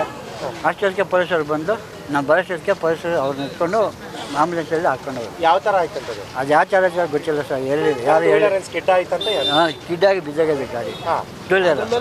ಅದ್ರ ಮೇಲೆ ಹಿಂದ್ಗಡೆ ಬಸ್ ಬರ್ತಾ ಇದೆ, ಹತ್ತು ಬಿಟ್ಟದೆ. ಎಲ್ಲಿ ಹಚ್ಚಿರೋದು? ಇಲ್ಲೇ ಸರ್ ಹಚ್ಚಿದ್ರು. ಇಲ್ಲ ತಲೆ ಮೇಲೆ ಹಚ್ಚಿರೋದು? ಹಾಂ ತಲೆ ಮೇಲೆ ಏನಾಗಿದ್ದಾರೆ? ಸತ್ತೋಗ್ಬಿಟ್ಟಾರೆ. ಎಷ್ಟು ವಯಸ್ಸು ಎಷ್ಟಿದೆ ಸರ್? ಗೊತ್ತಿಲ್ಲ ಸರ್. ಶೀಲ ಮುಚ್ಚಿಬಿಟ್ಟಿದ್ರು, ಗೊತ್ತಾಗಲಿಲ್ಲ. ತಲೆಗೆ ಶೀಲ ಮುಚ್ಚಿಬಿಟ್ಟಿದ್ದು, ಅದು ತಲೆ ಮೇಲೆಲ್ಲ ಬಂದುಬಿಟ್ಟಿದ್ದು, ಶೀಲ ಎಲ್ಲ ಮುಚ್ಚಿಟ್ಟಿದ್ರು, ಅದು ಗೊತ್ತಾಗಲಿಲ್ಲ, ನೋಡಲಿಲ್ಲ, ಮಕ ನೋಡಲಿಲ್ಲ. ಗಾಡಿಯಲ್ಲಿ ಎಷ್ಟು ಜನ ಇದ್ರು? ಗಾಡಿಯಲ್ಲಿ ಎಷ್ಟು ಜನ ಇದ್ರು? ಒಬ್ಬರೇ. ಹೆಲ್ಮೆಟ್ ಇದ್ದಿದ್ರೆ ಜೀವ ಹೊಡಿತಿತ್ತ? ಹೌದು ಇದು ಉಳಿತಾ ಇತ್ತು. ಏನಿದೆ? ಹೆಲ್ಮೆಟ್ ಇದ್ದಿದ್ದು ಉಳಿತಾ ಇತ್ತು ಜೀವ. ಎಲ್ಲಾಗಿರೋದು ಇದು? ಇಲ್ಲೇ ಸರ್. ಆ ಗಾಡಿ ಜೋರಾಗಿ ಬಂದು ಬಸ್ ಹಿಂದ್ಗಡೆಗೆ ಹಾಕೊಟ್ಬಿಟ್ಟು ಸ್ಪೀಡಾಗಿ ಬಿದ್ದಿರೋದು. ಬಸ್ ಓವರ್ಟೇಕ್ ಮಾಡಿರೋದು ಏನದು? ಬಸ್ನ ಹಿಂದಕ್ಕೆ ಹಾಕ್ಬಿಟ್ಟು ಹೋಗಿ ಕೆಳಕಾಗಿ ಬಿದ್ದಿರೋದು. ಸ್ಪೀಡಾಗಿ ಬಿದ್ದಾಗವನ್ನ ಬಸ್ ಹತ್ಬಿಟ್ಟಾರೆ. Thoudanahalli Ramesh, CTV news, Chikkaballapur.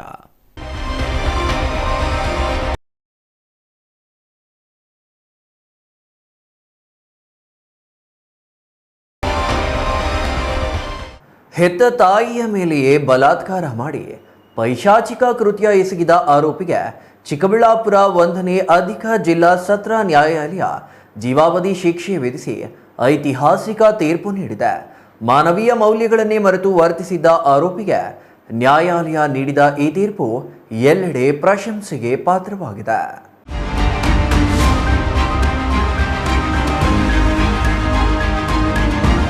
ಹೆತ್ತ ತಾಯಿಯ ಮೇಲೆಯೇ ಅತ್ಯಾಚಾರ ಎಸಗಿದ್ದ ಆರೋಪಿಗೆ ಚಿಕ್ಕಬಳ್ಳಾಪುರದ ನ್ಯಾಯಾಲಯ ಜೀವಾವಧಿ ಶಿಕ್ಷೆ ವಿಧಿಸಿ ತೀರ್ಪು ನೀಡಿದೆ. ಕಳೆದ 2024 ಆಗಸ್ಟ್ 4ರಂದು ರಾತ್ರಿ ಗುಡಿಬಂಡೆ ತಾಲೂಕಿನ ಚಿನ್ನಹಳ್ಳಿ ಗ್ರಾಮದಲ್ಲಿ 45 ವರ್ಷದ ಕೆ ಅಶೋಕ್ ಎಂಬ ಕಾಮಾಂಧ ಕುಡಿದ ಮತ್ತಿನಲ್ಲಿ 65 ವರ್ಷದ ತನ್ನ ತಾಯಿಯನ್ನು ಎಳೆದುಕೊಂಡು ಹೋಗಿ ಪೈಶಾಚಿಕ ಕೃತ್ಯ ಎಸಗಿದ್ದ ಘಟನೆ ಸಂಬಂಧ ಗುಡಿಬಂಡೆ ಪೊಲೀಸ್ ಠಾಣೆಯಲ್ಲಿ ಪ್ರಕರಣ ದಾಖಲಾಗಿ ಆರೋಪಿಯನ್ನು ಬಂಧಿಸಿ ಪೊಲೀಸರು ಜೈಲಿಗಟ್ಟಿದ್ದರು. 1 ವರ್ಷ 4 ತಿಂಗಳ ಸುದೀರ್ಘ ವಿಚಾರಣೆ ನಡೆಸಿದ ಜಿಲ್ಲಾ ನ್ಯಾಯಾಲಯದ ನ್ಯಾಯಮೂರ್ತಿ ಎಸ್.ವಿ. ಕಾಂತರಾಜಯ್ಯ ಅವರು ಆರೋಪಿ ಅಶೋಕ್ಗೆ ಭಾರತೀಯ ನ್ಯಾಯ ಸಂಹಿತೆ 2023 ಕಾಲಂ 64 ಅನ್ವಯ ಜೀವಾವಧಿ ಶಿಕ್ಷೆ ಹಾಗೂ 25,000 ದಂಡ ವಿಧಿಸಿ ತೀರ್ಪು ನೀಡಿದ್ದಾರೆ. ಇಂತಹ ನೀಚ ಕೃತ್ಯ ಎಸಗಿದವನಿಗೆ ಜೀವಾವಧಿ ಅಲ್ಲ, ಗಲ್ಲು ಶಿಕ್ಷೆ ನೀಡಬೇಕಿತ್ತು ಅಂತ ಸಂತ್ರಸ್ತರ ಕುಟುಂಬ ಒತ್ತಾಯಿಸಿದ್ದಾರೆ. ಸರ್, ನಮ್ಮ ಹೆಸರು ಶ್ರೀನಿವಾಸ ಅಂತ. ನಮ್ಮದು ಗುಡಿಬಂಡೆ ತಾಲೂಕು. ಹಿಂಗೆ ನಮ್ಮ ತಾಯಿ ಮೇಲೆ ಈ ಥರ ಮಾಡವನೆ. ನಮ್ಮ ತಾಯಿ ಮೇಲೆ ಈ ಥರ ರೇಪ್ ಅಟೆಂಪ್ಟ್ ಮಾಡವನೆ. ಮಾಡಿಬಿಟ್ಟು ನಮ್ಮ ಮೇಲೇ ಗಲಾಟೆಗೆ ಬರ್ತಾನೆ. ಯಾವಾಗಲೂ ಕುಡಿದ್ಬಿಟ್ಟು ಅವನು ಈ ಥರ ಮಾಡವನೆ.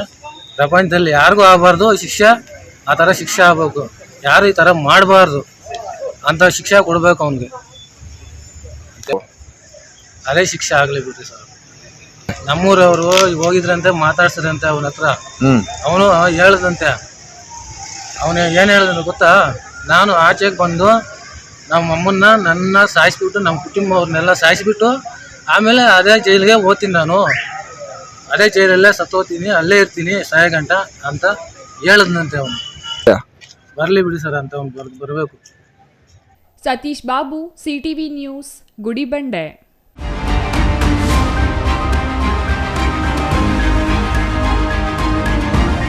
ಟಿಎಪಿಸಿಎಂಎಸ್ ಚುನಾವಣೆಯಲ್ಲಿ ಆಡಳಿತಾರೂಢ ಕಾಂಗ್ರೆಸ್ ಪಕ್ಷಕ್ಕೆ ತೀವ್ರ ಮುಖಭಂಗವಾಗಿದೆ.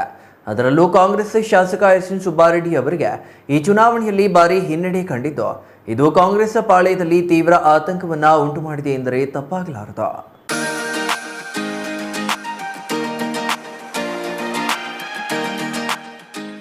ಗುಡಿಬಂಡೆ ತಾಲೂಕಿನ ಪ್ರತಿಷ್ಠಿತ ಸಹಕಾರ ಸಂಸ್ಥೆಯಾದ ವ್ಯವಸಾಯೋತ್ಪನ್ನ ಸೇವಾ ಸಹಕಾರ ಮಾರಾಟ ಮಂಡಳಿ ಚುನಾವಣೆಯಲ್ಲಿ ಆಡಳಿತಾರೂಢ ಕಾಂಗ್ರೆಸ್ಗೆ ತೀವ್ರ ಮುಖಭಂಗವಾಗಿದೆ.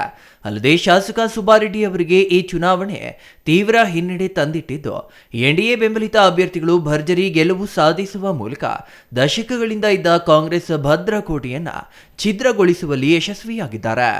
3 ವರ್ಷಗಳ ಆಡಳಿತ ಮಂಡಳಿ ಅವಧಿಗೆ ನಡೆದ ಚುನಾವಣೆ ತೀವ್ರ ಕುತೂಹಲ ಕೆರಳಿಸಿತು. ಒಟ್ಟು 14 ಸ್ಥಾನಗಳಿಗೆ ನಡೆದ ಚುನಾವಣೆಯಲ್ಲಿ ಎನ್ಡಿಎ ಒಕ್ಕೂಟದ ಅಭ್ಯರ್ಥಿಗಳು ಎಲ್ಲಾ ಸ್ಥಾನಗಳಲ್ಲೂ ಸ್ಪರ್ಧಿಸಿ 10 ಸ್ಥಾನಗಳಲ್ಲಿ ಗೆಲುವು ಸಾಧಿಸುವ ಮೂಲಕ ಸಂಘದ ಆಡಳಿತ ಚುಕ್ಕಾಣಿ ಹಿಡಿಯುವಲ್ಲಿ ಯಶಸ್ವಿಯಾಗಿದ್ದಾರೆ. ಈ ಫಲಿತಾಂಶ ತಾಲೂಕು ರಾಜಕೀಯದಲ್ಲಿ ಮಹತ್ವದ ಬದಲಾವಣೆಗೆ ಸಾಕ್ಷಿಯಾಗಿದೆ. 14 ಸ್ಥಾನಗಳ ನಿರ್ದೇಶಕರ ಚುನಾವಣೆಗೆ ಇವತ್ತು ಚುನಾವಣೆ ನಡೀತು. ಒಟ್ಟು 39 ಅಭ್ಯರ್ಥಿಗಳು ಕಣದಲ್ಲಿದ್ದರು. ಅದರಲ್ಲಿ ಅತಿ ಹೆಚ್ಚು ಮತಗಳನ್ನು ಗಳಿಸಿ 14 ಜನ ನಿರ್ದೇಶಕರು ಈ ದಿನ ಆಯ್ಕೆಯಾಗಿರ್ತಾರೆ. ವಿವರ ಈ ರೀತಿಯಾಗಿರ್ತದೆ. Shri Anand Reddy KG win, Jayaram Reddy Kadehalli B ತರಗತಿ ಸಾಮಾನ್ಯ ಕ್ಷೇತ್ರದಿಂದ ಆಯ್ಕೆಯಾಗಿರ್ತಾರೆ. ಚುನಾವಣಾಧಿಕಾರಿ ಪ್ರೇಮಕುಮಾರ್ ಘೋಷಣೆ ನೀಡಿದ್ದು, ಸಾಮಾನ್ಯ ಕ್ಷೇತ್ರದಿಂದ ಕೆಜೆ ಆನಂದ ರೆಡ್ಡಿ, ಆದಿನಾರಾಯಣಪ್ಪ ಹಾಗೂ ಗಂಗರೆಡ್ಡಿ ಗೆಲುವು ಸಾಧಿಸಿದ್ದಾರೆ. ಪರಿಶಿಷ್ಟ ಜಾತಿ ಕ್ಷೇತ್ರದಿಂದ ನಾರಾಯಣಸ್ವಾಮಿ, ಪರಿಶಿಷ್ಟ ಪಂಗಡದಿಂದ ನರಸಿಂಹಪ್ಪ, ಪ್ರವರ್ಗ ಎ ಮನೋಜ್ ಕುಮಾರ್, ಪ್ರವರ್ಗ ಬಿ ವೆಂಕಟರೆಡ್ಡಿ, ಮಹಿಳಾ ಮೀಸಲು ಕ್ಷೇತ್ರದಿಂದ ಭಾಗ್ಯಮ್ಮ ಹಾಗೂ ಸುಜಾತ ಜಯಗಳಿಸಿದ್ದಾರೆ. Satish Babu, CTV news, Gudibande.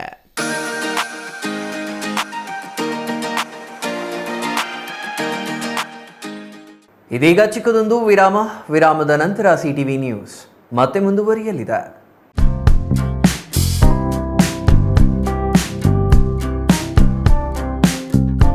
ಅಸ್ತ್ರ ಕ್ಲಿನಿಕ್, ನೋವು ನಿವಾರಣೆ ಮತ್ತು ಕ್ಷೇಮ clinic, opposite to railway station, Chamarajpet, Chikkaballapur town. Mobile ಸಂಖ್ಯೆ 8310196623. ಚಿಕ್ಕಬಳ್ಳಾಪುರದಲ್ಲಿ 5 ವರ್ಷಗಳಿಂದ ಉತ್ತಮ ಸೇವೆಯನ್ನ ನೀಡುತ್ತಿದೆ ಅಸ್ತ್ರ ಕ್ಲಿನಿಕ್. ನಿಮಗೆ ಯಾವುದೇ ರೀತಿಯ ನೋವುಗಳಿರಲಿ ಒಮ್ಮೆ ಭೇಟಿ ಕೊಡಿ ಅಸ್ತ್ರ ಕ್ಲಿನಿಕ್ಗೆ. ಡಾಕ್ಟರ್ ಶ್ರವಣ್ ಕುಮಾರ್ ಅವರು ಯಾವುದೇ ಶಸ್ತ್ರಚಿಕಿತ್ಸೆ ಇಲ್ಲದೆ ಆಧುನಿಕ ರೀತಿಯ ಚಿಕಿತ್ಸೆಯನ್ನ ನೀಡುತ್ತಾರೆ. ನಮ್ಮಲ್ಲಿ ಲಭ್ಯವಿರುವ ಚಿಕಿತ್ಸೆಗಳು: ಸ್ಕ್ಯಾನಿಂಗ್ ಮೂಲಕ ನಿಮ್ಮ ನೋವನ್ನು ಪತ್ತೆ ಹಚ್ಚಿ ಇಂಜೆಕ್ಷನ್ ಮೂಲಕ ನೋವು ನಿವಾರಣೆ ಮಾಡುತ್ತಾರೆ. ಯಾವುದೇ ಹಳೆಯ ನೋವುಗಳಿರಲಿ ಇಲ್ಲಿದೆ ಸೂಕ್ತವಾದ ಚಿಕಿತ್ಸೆ. ರೀಜನರೇಟಿವ್ ಥೆರಪಿ, ಕೀಲು ನೋವು, ಸಂಧಿವಾತ, migraine, cancer, frozen shoulder, sciatica, ನರಗಳ ದೌರ್ಬಲ್ಯ ರೋಗಗಳಿಗೆ ಸೂಕ್ತ ಚಿಕಿತ್ಸೆ ಪಡೆಯಬಹುದು. Integrative medicine, physiotherapy and wellness, weight management, nutrition treatment ಲಭ್ಯವಿದೆ. ಸೂಕ್ತವಾದ ಚಿಕಿತ್ಸೆಗಾಗಿ ನೀವು ಅಲ್ಲಿ ಇಲ್ಲಿ ಅಲಿಯಬೇಕಿಲ್ಲ. ಒಮ್ಮೆ ಭೇಟಿ ಕೊಡಿ ನಮ್ಮ ಅಸ್ತ್ರ ಕ್ಲಿನಿಕ್ಗೆ.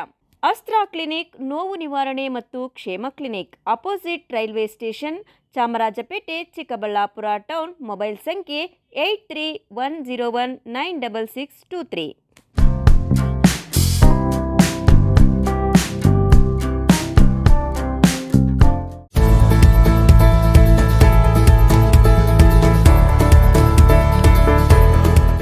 ನೀವೇನಾದರೂ ಚಿಕ್ಕಬಳ್ಳಾಪುರ, ದೊಡ್ಡಬಳ್ಳಾಪುರ, ಗುಡಿಬಂಡೆ, ಬಾಗೇಪಲ್ಲಿ, ಚಿಂತಾಮಣಿ, ಗೌರಿಬಿದನೂರು ಕಡೆಯವರ?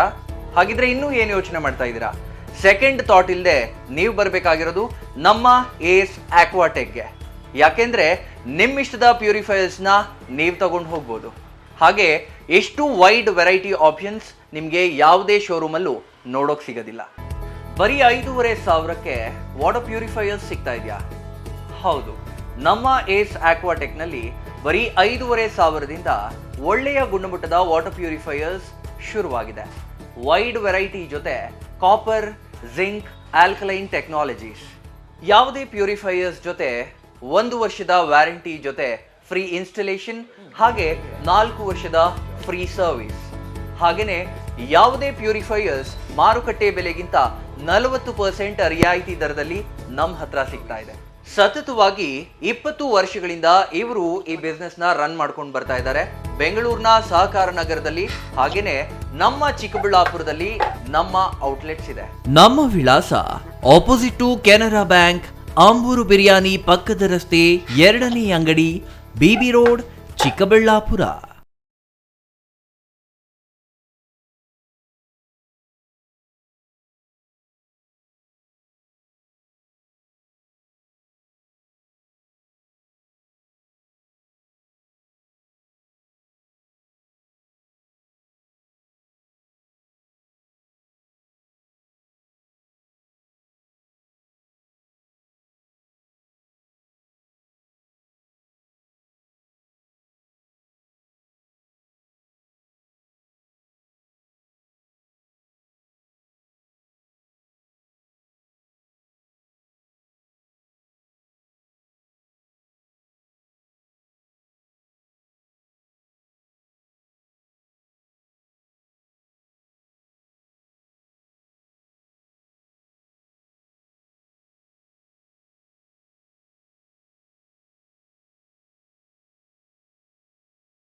ವಿರಾಮದ ನಂತರ ಸಿಟಿವಿ ನ್ಯೂಸ್ಗೆ ಮತ್ತೆ ಸ್ವಾಗತ.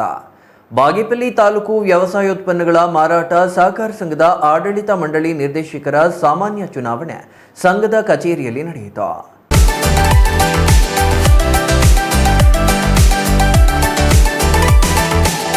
ಬಾಗೇಪಲ್ಲಿ ತಾಲೂಕು ವ್ಯವಸಾಯೋತ್ಪನ್ನಗಳ ಮಾರಾಟ ಸಹಕಾರ ಸಂಘದ ಆಡಳಿತ ಮಂಡಳಿ ನಿರ್ದೇಶಕರ ಸಾಮಾನ್ಯ ಚುನಾವಣೆ ಸಂಘದ ಕಚೇರಿಯಲ್ಲಿ ನಡೆಯಿತು. ಸಾಮಾನ್ಯ ಕ್ಷೇತ್ರದ ಚುನಾವಣೆಯಲ್ಲಿ ಎಸ್ ಸುಪ್ರೀತ್ 97 ಮತ ಹಾಗೂ ಜಿಎಂ ರಾಮಕೃಷ್ಣಪ್ಪ 55 ಮತ ಪಡೆದು ಸಂಘದ ನೂತನ ನಿರ್ದೇಶಕರಾಗಿ ಗೆಲುವು ಸಾಧಿಸಿದ್ದಾರೆ. ಎಂ ಚಂದ್ರಶೇಖರ ರೆಡ್ಡಿ 54, ಎಸ್ ಲಕ್ಷ್ಮಣ ರೆಡ್ಡಿ 12 ಮತ ಪಡೆದಿದ್ದಾರೆ. ಸಂಘ ನಿಮಿತ್ತ ಬಾಗೇಪಲ್ಲಿ ಇದರ ಆಡಳಿತ ಮಂಡಳಿ ಚುನಾವಣೆ 7/12/2025 ನಡೆದಿರುವ ಚುನಾವಣೆಯಲ್ಲಿ ಈ ಕೆಳಕಂಡ ಮತದಾರರು ಅತ್ಯಂತ ಹೆಚ್ಚು ಮತ ಗಳಿಸಿ ಆಯ್ಕೆಯಾಗಿರುತ್ತಾರೆ ಎಂದು ಘೋಷಿಸಿರುತ್ತೇನೆ. ಸಾಮಾನ್ಯ ಸ್ಥಾನದಿಂದ S Supreeth win late DN Suryanarayana Reddy, Narayanappa Pagireddy Achepalli ಸಾಮಾನ್ಯ, ಇವರು ಆಚೆಪಲ್ಲಿ ಪ್ರಾಥಮಿಕ ಕೃಷಿ ಪತ್ತಿನ ಸಹಕಾರ ಸಂಘದಿಂದ. ವಿ ಚಂದ್ರಶೇಖರ್ ರೆಡ್ಡಿ ಎನ್ ವೆಂಕಟರೆಡ್ಡಿ ಸಾಮಾನ್ಯ, ಇವರು ಪುಟ್ಟಪರ್ತಿ ವ್ಯವಸಾಯ ಸೇವಾ ಸಹಕಾರ ಸಂಘದಿಂದ. ಹಾಗೂ ಎ ಗೋಪಾಲಕೃಷ್ಣ ಆವುಲಪ್ಪ ಪರಗೋಡು ಸಾಮಾನ್ಯ, ಇವರು ಪರಗೋಡು ಪ್ರಾಥಮಿಕ ಕೃಷಿ ಪತ್ತಿನ ಸೇವಾ ಸಹಕಾರದಿಂದ ಅವಿರೋಧವಾಗಿ ಆಯ್ಕೆಯಾಗಿದ್ದಾರೆ. ಒಟ್ಟು 14 ಅಭ್ಯರ್ಥಿಗಳು ಆಯ್ಕೆಯಾಗಿದ್ದಾರೆ. ಮಹಿಳಾ ಮೀಸಲು ಕ್ಷೇತ್ರದ ಚುನಾವಣೆಯಲ್ಲಿ ಪದ್ಮಾ 102 ಮತ್ತು ಶಿವಮ್ಮ 86 ಮತ ಪಡೆದರು. ಶೋಕಿಯಾ ಜಮ್ರುತ್ 23 ಮತ ಪಡೆದರು ಎಂದು ಚುನಾವಣಾಧಿಕಾರಿ ಎನ್ ವನಿತಾ ಘೋಷಿಸಿದರು. ಸಂಘದ ಆಡಳಿತ ಮಂಡಳಿಯಲ್ಲಿ 15 ನಿರ್ದೇಶಕ ಸ್ಥಾನ ಇವೆ. ಎ ವರ್ಗದ ಸದಸ್ಯರ ಸಹಕಾರ ಸಂಘಗಳ ಪ್ರತಿನಿಧಿಗಳಿಂದ 6 ಸ್ಥಾನ, ಬಿ ವರ್ಗದ ಸದಸ್ಯರಿಂದ 8 ಸ್ಥಾನಕ್ಕೆ ಚುನಾಯಿಸಬೇಕಾಗಿದೆ. ಸಂಘದಲ್ಲಿ 145 ಸದಸ್ಯರು ಇದ್ದಾರೆ. ಎ ವರ್ಗದ ಸದಸ್ಯರ ಸಹಕಾರ ಸಂಘದ ಪ್ರತಿನಿಧಿಗಳಿಂದ 6 ಸ್ಥಾನಕ್ಕೆ Gulur VSSA V Sujatha, Devaragudipalli VSSN K Narayanaswamy, Somanathapura VSSN RV Venkatesh, Achepalli VSSN Narayanappa, Puttaparthi VSSN V Chandrashekara Reddy, Paragodu VSSN A Gopalakrishna ಅವಿರೋಧವಾಗಿ ಆಯ್ಕೆಯಾಗಿದ್ದಾರೆ. ಬಿ ವರ್ಗದಲ್ಲಿ ಆಂಜಿನಪ್ಪ ಪರಿಶಿಷ್ಟ ಜಾತಿ ಮೀಸಲು, ಮರಿಯಪ್ಪ ಪರಿಶಿಷ್ಟ ಪಂಗಡ ಮೀಸಲು, ಹಿಂದುಳಿದ ವರ್ಗ ಎ ಮೀಸಲು, ಎ ಆದಿಮೂರ್ತಿ ಹಿಂದುಳಿದ ವರ್ಗ ಬಿ ಮೀಸಲು, ಎ ಶ್ರೀನಿವಾಸ್, ಅಯ್ಯಪ್ಪ ಬಾಬು ಅವಿರೋಧವಾಗಿ ಆಯ್ಕೆಯಾಗಿದ್ದಾರೆ. Ganesh R, CTV news, Bagepalli.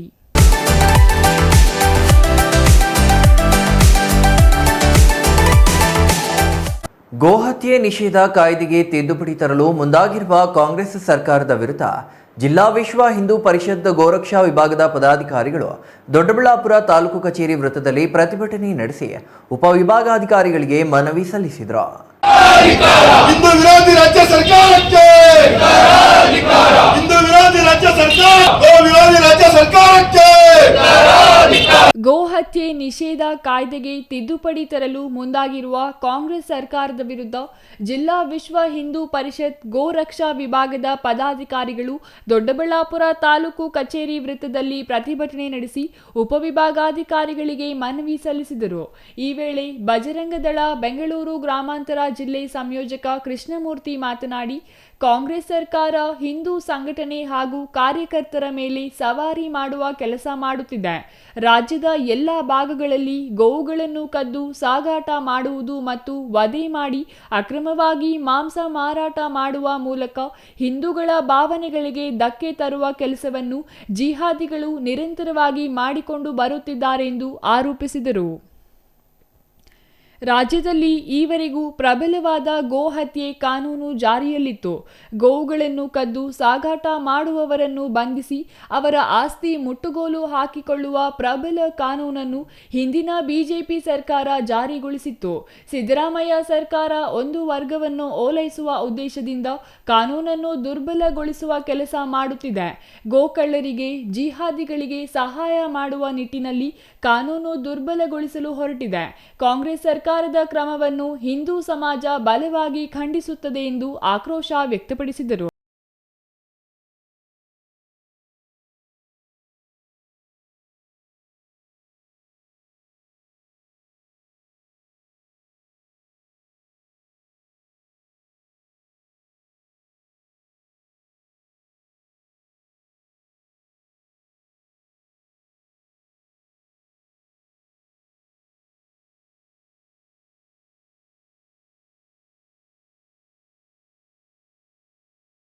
Bajrang Dal Kolar ವಿಭಾಗ ಸಂಯೋಜಕ ನರೇಶ್ ಮಾತನಾಡಿ, ಹಿಂದೆ ರಾಜ್ಯದಲ್ಲಿ ಅಧಿಕಾರ ನಡೆಸುತ್ತಿದ್ದ ಬಿಜೆಪಿ ಸರ್ಕಾರ ಜಾರಿಗೆ ತಂದಿದ್ದ ಗೋಹತ್ಯೆ ನಿಷೇಧ ಕಾಯ್ದೆಯನ್ನು ಬೆಳಗಾವಿಯಲ್ಲಿ ನಡೆಯುವ ಚಳಿಗಾಲದ ಅಧಿವೇಶನದಲ್ಲಿ ರದ್ದುಗೊಳಿಸಲು ಈಗಿನ ಕಾಂಗ್ರೆಸ್ ಸರ್ಕಾರ ಉದ್ದೇಶಿಸಿರುವುದನ್ನು ಕೈಬಿಡಬೇಕು.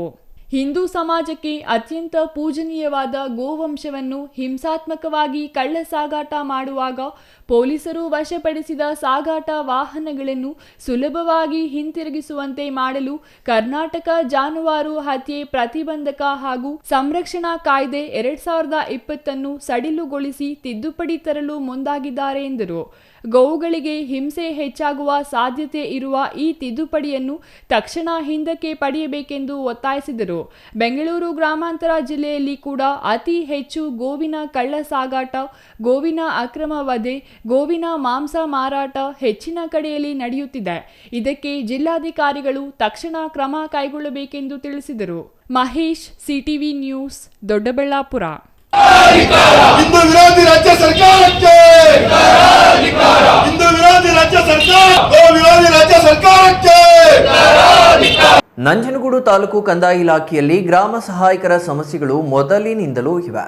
ಗ್ರಾಮ ಸಹಾಯಕರು ಗ್ರಾಮದಲ್ಲಿಯೇ ಕೆಲಸ ಮಾಡಬೇಕು. ಆದರೆ ತಾಲೂಕು ಕಚೇರಿಯಲ್ಲಿ ಅವರಿಗೆ ಕೆಲಸ ಏನು ಇದೆ ಎಂದು ಮಾಜಿ ಶಾಸಕ ಬಿ ಹರ್ಷವರ್ಧನ್ ಪ್ರಶ್ನೆ ಮಾಡಿದರು.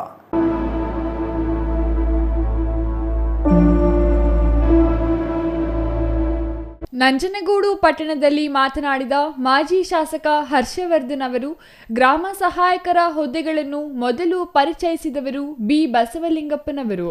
ನಂತರ ಗ್ರಾಮ ಸಹಾಯಕರ ಹುದ್ದೆಗಳನ್ನು ಕಾಯಂ ಮಾಡಿದವರು ವಿ ಶ್ರೀನಿವಾಸ್ ಪ್ರಸಾದ್ ಅವರು. ನಂಜನಗೂಡು ತಾಲೂಕು ಕಂದಾಯ ಇಲಾಖೆಯಲ್ಲಿ ಗ್ರಾಮ ಸಹಾಯಕರ ಸಮಸ್ಯೆಗಳು ಮೊದಲಿನಿಂದಲೂ ಇದೆ. ತಾಲೂಕು ಆಡಳಿತ ಈ ಬಗ್ಗೆ ಸೂಕ್ತ ಕ್ರಮ ಕೈಗೊಂಡು ಗ್ರಾಮ ಸಹಾಯಕರ ಸಮಸ್ಯೆಗಳನ್ನು ಬಗೆಹರಿಸಬೇಕು. ಗ್ರಾಮ ಸಹಾಯಕರು ಗ್ರಾಮ ಮಟ್ಟದಲ್ಲಿ ಕಾರ್ಯನಿರ್ವಹಿಸಬೇಕು. ತಾಲೂಕು ಆಡಳಿತ ಭವನದಲ್ಲಿ ಯಾಕೆ ಕೆಲಸ ಮಾಡುತ್ತಿದ್ದಾರೆ ಎಂಬುದು ಪ್ರಶ್ನೆಯಾಗಿದೆ. ತಾಲೂಕು ಕಚೇರಿಯ ಕಾರ್ಯನಿರ್ವಹಿಸಿದರೆ ಗ್ರಾಮ ಮಟ್ಟದಲ್ಲಿ ಕೆಲಸ ಮಾಡುವವರು ಯಾರು? ನಿರ್ದಿಷ್ಟ ಸಮಯದಲ್ಲಿ ಕೆಲಸ ಮಾಡಲು ಅನುವು ಮಾಡಿಕೊಡಬೇಕು. ಕನಿಷ್ಠ ಮೂಲ ಸೌಕರ್ಯಗಳನ್ನು ಕಲ್ಪಿಸಬೇಕೆಂದು ಮಾಜಿ ಶಾಸಕ ಬಿ ಹರ್ಷವರ್ಧನ್ ಆಗ್ರಹಿಸಿದರು. ಮುಂಚೆಯಿಂದನೂ ಸಮಸ್ಯೆ ಇದೆ. ಅದೇನಿದು ಸ್ವಲ್ಪ ತಾಲೂಕು ಆಡಳಿತ ಜೊತೆ ಕೂತ್ಕೊಂಡು ಬಗೆಹರಿಸ್ಕೊಬೇಕಾಗ್ತದೆ. ಆಮೇಲೆ ಗ್ರಾಮ ಸಹಾಯಕರೆಲ್ಲ ಈಗಿಂದ ಅಂತಲ್ಲ, ಇದನ್ನ ಫಸ್ಟ್ ಇಂಟ್ರೊಡ್ಯೂಸ್ ಮಾಡಿಸಿ ನಮ್ಮ ತಾತ ಬಸವಲಿಂಗಪ್ಪನವರು, ಕಾಯಂ ಮಾಡಿಸಿದ್ದು ಶ್ರೀನಿವಾಸ್ ಪ್ರಸಾದ್ ಸಾಹೇಬ್ರವರು. ಅವ್ರು ಸ್ವಲ್ಪ ವರ್ಕ್ ಇದರಲ್ಲಿ ಒಂದು ಅಲೋಕೇಶನಲ್ಲಿ ಪ್ರಾಬ್ಲಮ್ ಇದೆ. ಈಗೆಲ್ಲ ಅವ್ರು ಗ್ರಾಮದಲ್ಲಿ ಇರಬೇಕಾಗಿರೋದು, ಗ್ರಾಮ ಸಹಾಯಕರಂದರೆ ಗ್ರಾಮದಲ್ಲಿ ಇರಬೇಕಾಗಿರೋಂಥವ್ರು. ಈಗ ಅವ್ರದ್ದೇನು ಅಂತಂದರೆ ಇಲ್ಲಿ ತಾಲೂಕು ಆಡಳಿತಕ್ಕೆ ಬಂದು ಇಲ್ಲೇನು ಕೆಲಸ ಮಾಡಬೇಕು, ಈ ಕಡೆ ತಾಲೂಕು ಕಚೇರಿಯಲ್ಲಿ ಏನು ಕೆಲಸ ಇದೆ ಅವ್ರದ್ದು, ಆ ಕೆಲಸ ಮತ್ತು ಅಲ್ಲೇನು ಮಾಡ್ತಾರೆ. ಸೊ ಇಲ್ಲಿ ಒಂದು ನಿರ್ದಿಷ್ಟವಾದಂಥ ಟೈಮಲ್ಲಿ ಅವ್ರಿಗೆ ಇಷ್ಟು ಕೆಲಸ ಮುಗಿಸ್ಬಿಟ್ಟು ಕೊಡಬೇಕಲ್ಲಿ. ಆಮೇಲೆ ಇಷ್ಟು ಟೈಮಲ್ಲಿ ಅವ್ರಿಗೆ ಊಟ ತಿಂಡಿದಾಗಲಿ ಮತ್ತೊಂದಾಗಲಿ ಅದಕ್ಕೆ ಎಕ್ಸ್ಟ್ರಾ ದುಡ್ಡು ಕೊಡೋದಾಗಲಿ ಸ್ವಲ್ಪ ಸಣ್ಣ ಪುಟ್ಟ ವಿಷಯಗಳಿದೆ. ಅದು ತಾಲೂಕು ಆಡಳಿತ ಅದನ್ನು ತೊಗೊಂಡು ನಿಭಾಯಿಸ್ಕೊಬೇಕು ಅಂತ ಕೇಳ್ತೀವಿ. Kumar, CTV news, Nanjangud.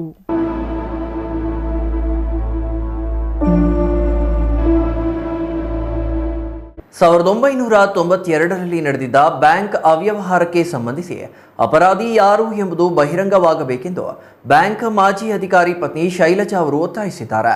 ಕೋಲಾರದಲ್ಲಿ ನಡೆದ ಸುದ್ದಿಗೋಷ್ಠಿಯಲ್ಲಿ ಮಾತನಾಡಿದ ಅವರು, ಅಪರಾಧಿ ಯಾರು ಎಂದು ತಿಳಿದರೆ ತಮ್ಮ ಪತಿಯ ಆತ್ಮಕ್ಕೆ ಶಾಂತಿ ಸಿಗಲಿದೆ ಎಂದು ಹೇಳಿದ್ದಾರೆ.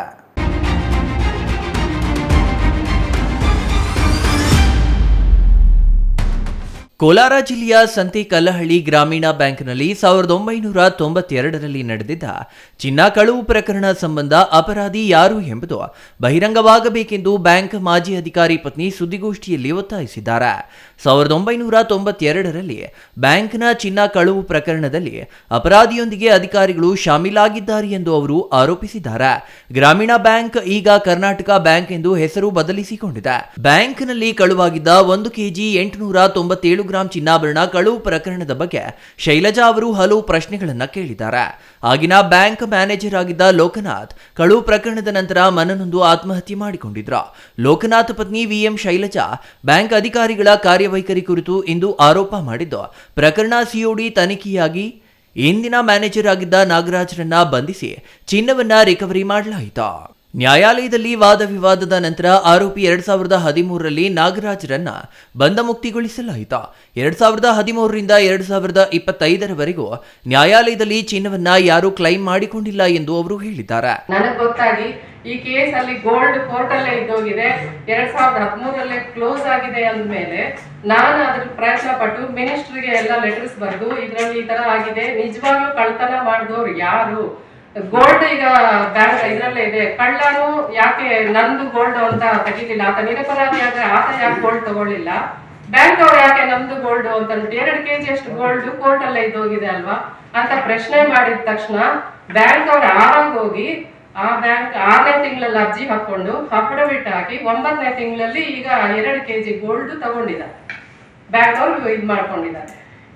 ಸೊ ಈ ಇಶ್ಯೂ ಅಂದ್ರೆ ನಮ್ಮ ಇದೇನಂದ್ರೆ ಇಷ್ಟು ದಿವಸ 13 ವರ್ಷದಿಂದ ಭ್ರಷ್ಟಾಚಾರಕ್ಕೊಳಗಾಗಿ ಗೋಲ್ಡು ತಗೊಂಡಿರಾ, ಕಳ್ಳನ್ನು ಹಿಡಿದಿರಾ. ಯಾಕಂದ್ರೆ ಕಳ್ಳರು ಹೊರಗಡೆಯಿಂದ ಬಂದ್ ಮಾಡಿದ್ರೆ ಓಕೆ ಅಪ್ಪ, ಕಳ್ಳ ಸಿಗ್ಲಿಲ್ಲ ಅಂದ್ರೆ ಓಕೆ, ಒಳಗಡೆ ಇದು ಬೀಗಡಿ ಹಾಕದಂಗೆ ಹಾಕಿ ಸ್ಟ್ಯಾಬೇ ಮಾಡಿರೋದನ್ನ ಕಳ್ಳ ಯಾಕೆ ಹೊರಗಡೆ ಬರ್ಲಿಲ್ಲ, ಸಿಕ್ಕಿರೋ ಕಳ್ಳನ ಯಾಕೆ ಬಿಟ್ರು, ಜೊತೆಗೆ ಆ ಕಳ್ಳ ಗೋಲ್ಡ್ ಸಿಕ್ಕಿದೆ ಅಲ್ಲ, ಆ ಗೋಲ್ಡ್ 2013ರಿಂದ ಯಾಕೆ ತಗೊಳ್ಳಿಲ್ಲ, ಇದ್ರ ಬಗ್ಗೆ ಎಲ್ಲಾನು ಸ್ವಲ್ಪ ಸುಮಾರು ಪ್ರಶ್ನೆಗಳಿದೆ ಸರ್. ಅದನ್ನ ನಾನು ಆಕ್ಚುಲಿ ಪತ್ರದಲ್ಲಿ ಇದ್ ಮಾಡಿ ಕೊಡಲಾಗಿ ಆಗ ಪಾಪ ಅವ್ರಿಗೆ ವಿಧಿ ಇಲ್ದಿರ ಅವರು ಇದ್ ಮಾಡಿದ್ದಾರೆ, ಏನೋ ಇನ್ನು ಕಳ್ಳ ಯಾರೋ ಕಳ್ತನ ಮಾಡ್ಕೊಂಡು ಹೋಗಿರೋದು ಅವ್ರು ಏನ್ ಮಾಡ್ತಾರೆ, ಅವಾಗೇನೋ ಒಂದು ಗಲಾಟೆಗಳಾಗಿರುತ್ತೆ.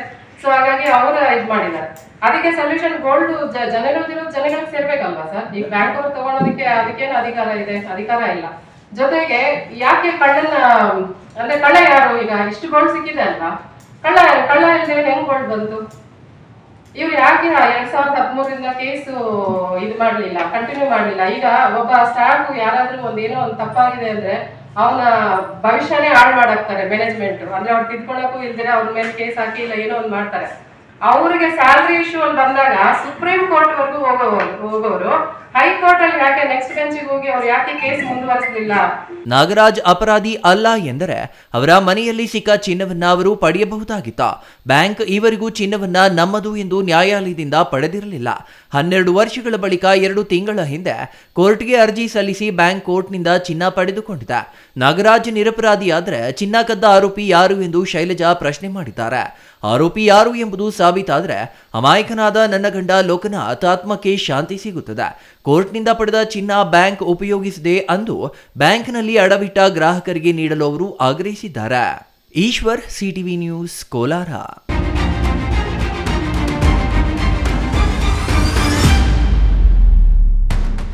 ನಮ್ಮೂರ ಸರ್ಕಾರಿ ಶಾಲೆಯಲ್ಲಿ 240ಕ್ಕೂ ಹೆಚ್ಚು ಮಕ್ಕಳಿದ್ದಾರೆ.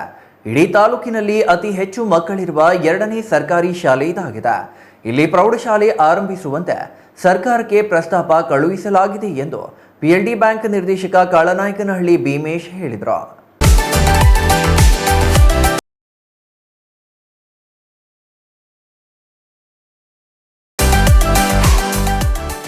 ಶಿಡ್ಲಘಟ್ಟ ತಾಲೂಕಿನ ಕುಂಬಿಗಾನಹಳ್ಳಿ ಗ್ರಾಮ ಪಂಚಾಯಿತಿಯ ಕಾಳನಾಯಕನಹಳ್ಳಿಯಲ್ಲಿ ನೂತನವಾಗಿ ನಿರ್ಮಿಸಿರುವ ಮಾದರಿ ಅಂಗನವಾಡಿ ಕೇಂದ್ರ ಕಟ್ಟಡ ಉದ್ಘಾಟಿಸಿ PLD ಬ್ಯಾಂಕ್ ನಿರ್ದೇಶಕ ಕಾಳನಾಯಕನಹಳ್ಳಿ ಭೀಮೇಶ್ ಮಾತನಾಡಿದ್ದಾರೆ.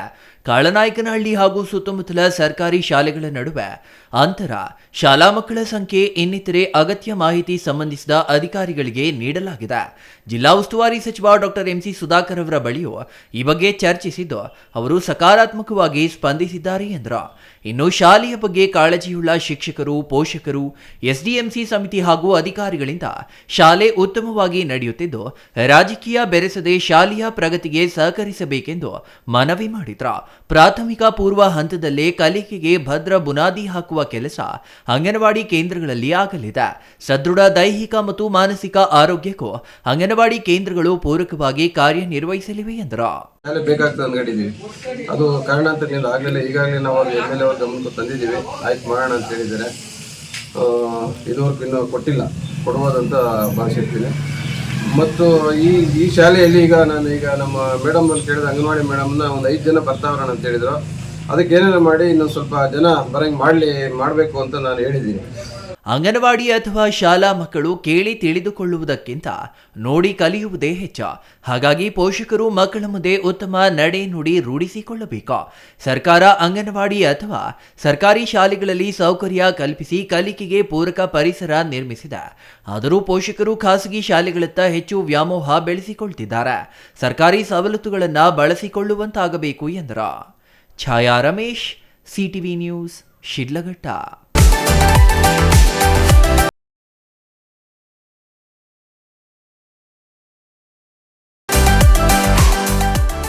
ಕೋಲಾರ ಜಿಲ್ಲೆಯ ಶ್ರೀನಿವಾಸಪುರ ತಾಲೂಕು ವ್ಯಾಪ್ತಿ ಮತ್ತು ಪ್ರಮುಖ ಹೆದ್ದಾರಿಗಳಲ್ಲಿ ಪ್ರತಿದಿನ ನಡೆಯುತ್ತಿರುವ ಅಪಘಾತಗಳಿಂದಾಗಿ ಪ್ರಾಣಹಾನಿ ಸಂಭವಿಸುತ್ತಿದ್ದರೂ ಸಂಬಂಧಪಟ್ಟ ಇಲಾಖೆಗಳು ನಿರ್ಲಕ್ಷ್ಯ ವಹಿಸಿವೆ ಎಂದು ಕರ್ನಾಟಕ ಜನಪರ ವೇದಿಕೆ ಆಕ್ರೋಶ ವ್ಯಕ್ತಪಡಿಸಿದೆ.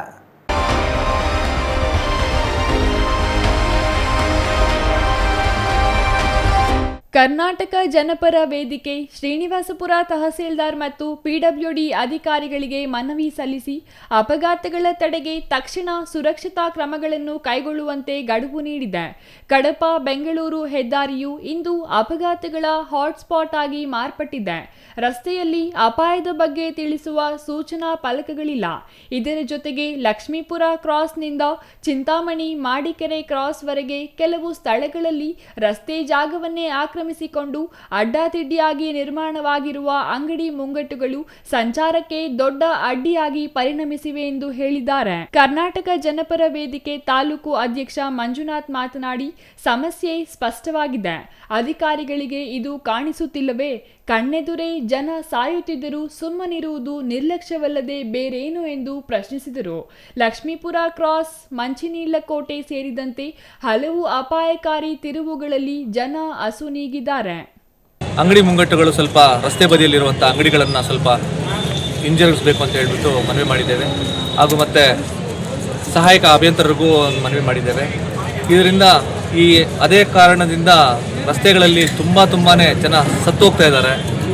ಆ ಕಾರಣಕ್ಕೋಸ್ಕರನೇ ಇವತ್ತು ಮೆಮೊರಾಂಡಮ್ ಅಂತ ಹೇಳ್ಬಿಟ್ಟು ಒಂದು ನಮ್ಮ ಪತ್ರವನ್ನು ಮನವಿ ಸಲ್ಲಿಸಿದ್ದೀವಿ. ತಾಡಳಿತ ಆಡಳಿತನೂ ಮತ್ತು ಪಿಡಬ್ಲ್ಯೂಡಿ ಇಲಾಖೆ ಎರಡೂ ಇಲಾಖೆಗಳು ಸೇರಿ ಇದನ್ನು ರಸ್ತೆ ಬದಿಯಲ್ಲಿರುವಂಥ ಅಂಗಡಿಗಳನ್ನು ದೂರದಲ್ಲಿ ಇಟ್ಕೊಂಡು ಸಣ್ಣ ಪುಟ್ಟ ವ್ಯಾಪಾರಗಳು ಮಾಡ್ಕೊಳ್ತಾರೆ, ಅವ್ರನ್ನ ಮಾಡ್ಕೊಳ್ಳೋದಕ್ಕೆ ಅರಿವು ಮಾಡಿಕೊಡ್ಬೇಕಾಗಿ ಈ 2-3 ಮಾತುಗಳು ಹೇಳೋದಕ್ಕೆ ನಾನು ಇಷ್ಟಪಡ್ತೀನಿ. ರಸ್ತೆಯನ್ನು ಅಕ್ರಮವಾಗಿ ಆಕ್ರಮಿಸಿಕೊಂಡವರಿಗೆ ಇಲಾಖೆಗಳು ರಕ್ಷಣಾ ನೀಡುತ್ತಿವೆಯೇ? ಅಧಿಕಾರಿಗಳು ಕೂಡಲೇ ಕಾರ್ಯಪ್ರವೃತ್ತರಾಗಬೇಕು. ರಸ್ತೆಯ ಜಾಗದಲ್ಲಿ ಅಕ್ರಮವಾಗಿ ನಿರ್ಮಿಸಲಾದ ಎಲ್ಲ ಕಟ್ಟಡಗಳನ್ನು ತಕ್ಷಣ ತೆರವುಗೊಳಿಸಬೇಕೆಂದು ಒತ್ತಾಯಿಸಿದರು. Chandrashekar, CTV news, Srinivaspur.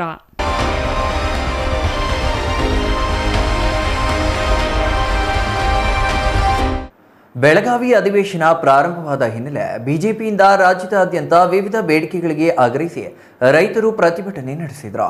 ಬೆಂಗಳೂರು ಗ್ರಾಮಾಂತರ ಬಿಜೆಪಿ ರೈತ ಮೋರ್ಚಾದಿಂದ ನೆಲಮಂಗಲದಲ್ಲಿ ಬೃಹತ್ ಪ್ರತಿಭಟನೆ ನಡೆಸಿದರು.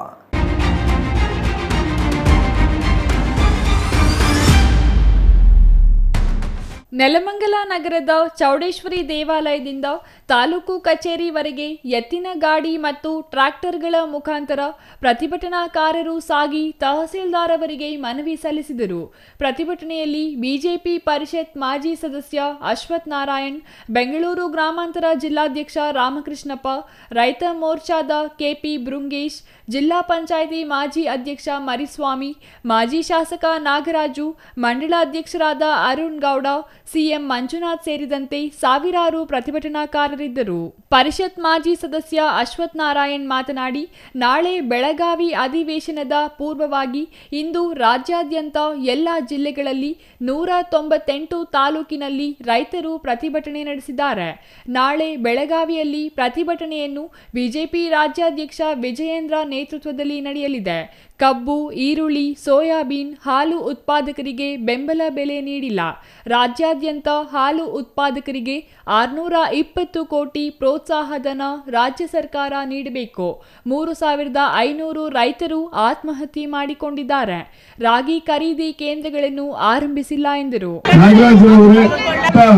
ರಾಜ್ಯಾದ್ಯಂತ ನಮ್ಮ ರೈತ ಪರ ಹೋರಾಟಗಳು ಕಳೆದ 1 ತಿಂಗಳಿಂದ ನಿರಂತರವಾಗಿ ಕಬ್ಬಿಗೆ ಬೆಂಬಲ ಬೆಲೆ ಕೊಡೋ ವಿಚಾರದ ಬಗ್ಗೆ ಆಗ್ಬೋದು, ಸೋಯಾಬೀನ್ ವಿಷಯದ ಬಗ್ಗೆ ಆಗ್ಬೋದು, ಈರುಳ್ಳಿ ಬೆಳೆಗಾರರ ಸಮಸ್ಯೆ ಬಗ್ಗೆ ಹಣ್ಣು ತರಕಾರಿ ಬೆಳೆಗಾರರ ಸಮಸ್ಯೆಗಳ ಬಗ್ಗೆ, ಬೆಂಬಲ ಬೆಲೆ ರಾಜ್ಯ ಸರ್ಕಾರ ಕೊಡೋದ್ರ ಬಗ್ಗೆ, ಖರೀದಿ ಕೇಂದ್ರಗಳನ್ನ ತೆರೆಯುವ ಬಗ್ಗೆ, 10 ಹಲವು ವಿಷಯಗಳ ಬಗ್ಗೆ ರಾಜ್ಯ ಸರ್ಕಾರ ಕೊಟ್ಟ ಮಾತಿನಂತೆ ನೆರತಿನಲ್ಲಿ ಕಳೆದ 6 ತಿಂಗಳಿಂದ ಹಾಲು ಉತ್ಪಾದಕರಿಗೆ ಸರಿಸುಮಾರು 620 ಕೋಟಿ ಹಣವನ್ನ ಕಳೆದ 5-6 ತಿಂಗಳಿಂದ ಹಣ ಬಿಡುಗಡೆ ಮಾಡಿಲ್ಲ. ಚುನಾವಣೆ ಸಂದರ್ಭದಲ್ಲಿ ಪ್ರತಿ ಹಾಲಿನ ಲೀಟರ್ಗೆ ಅಂತ ಹೇಳಿ, ಆದರೆ ಇದ್ದಂತ 5 ರೂಪಾಯಿ ಕೊಟ್ಟಿಲ್ಲ, 2 ರೂಪಾಯಿ ಜಾಸ್ತಿನೂ ಮಾಡಿಲ್ಲ.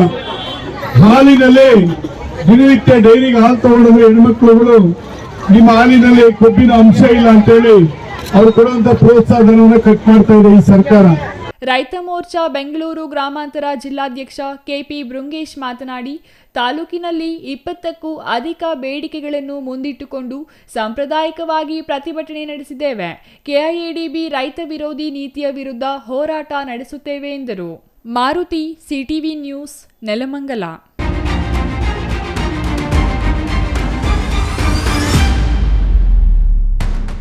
ಭಾರತೀಯ ಸ್ಟೇಟ್ ಬ್ಯಾಂಕಿನಿಂದ ಲಭಿಸುವ ಸಾಲ, ವಿಮೆ ಸೇರಿದಂತೆ ಇತರೆ ಸೌಲಭ್ಯಗಳನ್ನು ಪ್ರತಿಯೊಬ್ಬರು ಸದುಪಯೋಗ ಮಾಡಿಕೊಳ್ಳಿ ಎಂದು ಭಾರತೀಯ ಸ್ಟೇಟ್ ಬ್ಯಾಂಕಿನ ರೀಜನಲ್ ಮ್ಯಾನೇಜರ್ ರತನ್ ಕುಮಾರ್ ಹೇಳಿದರು.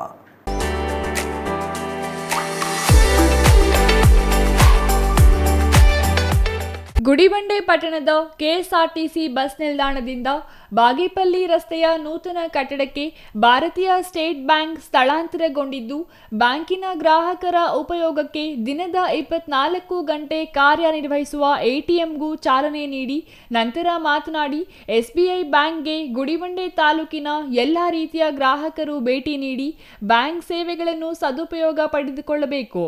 ಗ್ರಾಹಕರಿಗೆ ಕೈಗೆಟುಕುವ ದರದಲ್ಲಿ ವಿವಿಧ ರೀತಿಯ ಸಾಲ ಸೌಲಭ್ಯ ನೀಡುತ್ತಿದ್ದು, ಇದರ ಸದುಪಯೋಗ ಪಡೆದುಕೊಳ್ಳಿ ಎಂದರು. ಬ್ಯಾಂಕ್ ಮ್ಯಾನೇಜರ್ ಹರೀಶ್ ಮಾತನಾಡಿ, ಈ ಹಿಂದೆ ಗುಡಿಬಂಡೆ ಪಟ್ಟಣದ ಕೆಎಸ್ಆರ್ಟಿಸಿ ಬಸ್ ನಿಲ್ದಾಣದಲ್ಲಿ ಇದ್ದ ಬ್ಯಾಂಕ್ ಅನ್ನು ಬಾಗೇಪಲ್ಲಿ ರಸ್ತೆಯ ನೂತನ ಕಟ್ಟಡಕ್ಕೆ ಸ್ಥಳಾಂತರ ಮಾಡಿದ್ದು, ಗ್ರಾಹಕರಿಗೆ ಇಲ್ಲಿ ಎಲ್ಲಾ ರೀತಿಯ ಸೌಲಭ್ಯ ನೀಡಲು ಅನುಕೂಲವಾಗಿದೆ. ಗ್ರಾಹಕರು ಶಾಖೆಗೆ ಭೇಟಿ ನೀಡಿ ನಮ್ಮಲ್ಲಿ ಕೃಷಿ, ಬಿಸಿನೆಸ್, ಮನೆ, ಗೋಲ್ಡ್ ಮತ್ತು ಎಜುಕೇಷನ್ ಸೇರಿದಂತೆ ವಿವಿಧ ರೀತಿಯ ಲೋನ್ಗಳನ್ನು ನೀಡಲಾಗುವುದು. ಗ್ರಾಹಕರು ನೂತನ ಕಟ್ಟಡಕ್ಕೆ ಬಂದು ಬ್ಯಾಂಕ್ ಸೇವೆ ಹಾಗೂ 24 ಗಂಟೆಯ ಎಟಿಎಂ ಸೇವೆಯನ್ನು ಸಹ ಸದುಪಯೋಗ ಪಡೆದುಕೊಳ್ಳಬಹುದು ಎಂದರು. ಹರೀಶ್ ಅಂತ, ನೂತನವಾಗಿ ನಮ್ಮ ಶಾಖೆಯನ್ನು ಇದು KSRTC ಬಸ್ ಸ್ಟಾಪಿಂದ ಬಾಗೇಪಲ್ಲಿ ರೋಡ್ಗೆ ಶಿಫ್ಟ್ ಮಾಡಿದ್ದೀವಿ. ಇಲ್ಲಿ ಎಲ್ಲ ರೀತಿಯ ಸೌಕರ್ಯಗಳು ಕೊಡಲಿಕ್ಕಾಗುತ್ತೆ ಕಸ್ಟಮರ್ಗಳಿಗೆ. ಮುಂಚೆಗಿನ್ನ ತುಂಬ ಕ್ಲೀನಾಗಿದೆ, ಪ್ರೆಮಿಸಸ್ ಹೊಸದಾಗಿದೆ, ಕಸ್ಟಮರ್ಗಳು ಚೆನ್ನಾಗಿದೆ ಪ್ರೆಮಿಸಸ್. ಎಲ್ಲರೂ ದಯವಿಟ್ಟು ಶಾಖೆಗೆ ಬರಬೇಕಂತ ಕೋರ್ಕೊಳ್ತೇವೆ. Satish Babu, CTV news, Gudibande.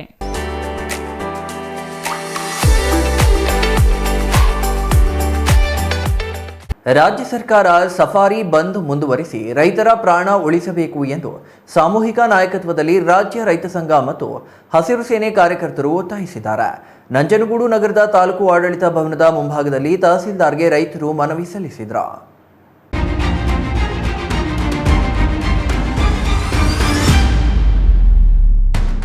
ರೈತರ ಮೇಲೆ ಕಾಡು ಪ್ರಾಣಿಗಳು ನಿರಂತರವಾಗಿ ದಾಳಿ ಮಾಡಿದ ಪರಿಣಾಮ ಜಿಲ್ಲೆಯಲ್ಲಿ ಹುಲಿ, ಚಿರತೆ, ಕಾಡಾನೆಗಳ ದಾಳಿಗೆ ರೈತರು ಸಾವನ್ನಪ್ಪಿದ್ದರು.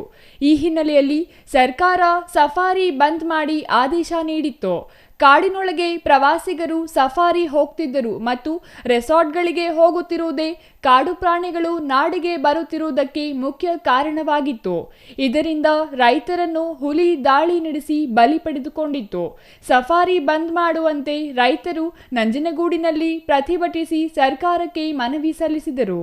ಇನ್ನು ಸಫಾರಿ ಬಂದ್ ಮಾಡಿದ ಪರಿಣಾಮ ಕಾಡು ಪ್ರಾಣಿಗಳ ಹಾವಳಿ ಕಡಿಮೆಯಾಗಿದ್ದು, ರೈತರು ಮತ್ತು ರೈತರು ಬೆಳೆದ ಬೆಳೆ ರಕ್ಷಣೆಯಾಗುತ್ತಿದ್ದು, ಇತ್ತೀಚಿನ ದಿನಗಳಲ್ಲಿ ಯಾವುದೇ ಕಾಡು ಪ್ರಾಣಿಗಳಿಂದ ರೈತರ ಮೇಲೆ ದಾಳಿ ನಡೆದಿಲ್ಲ.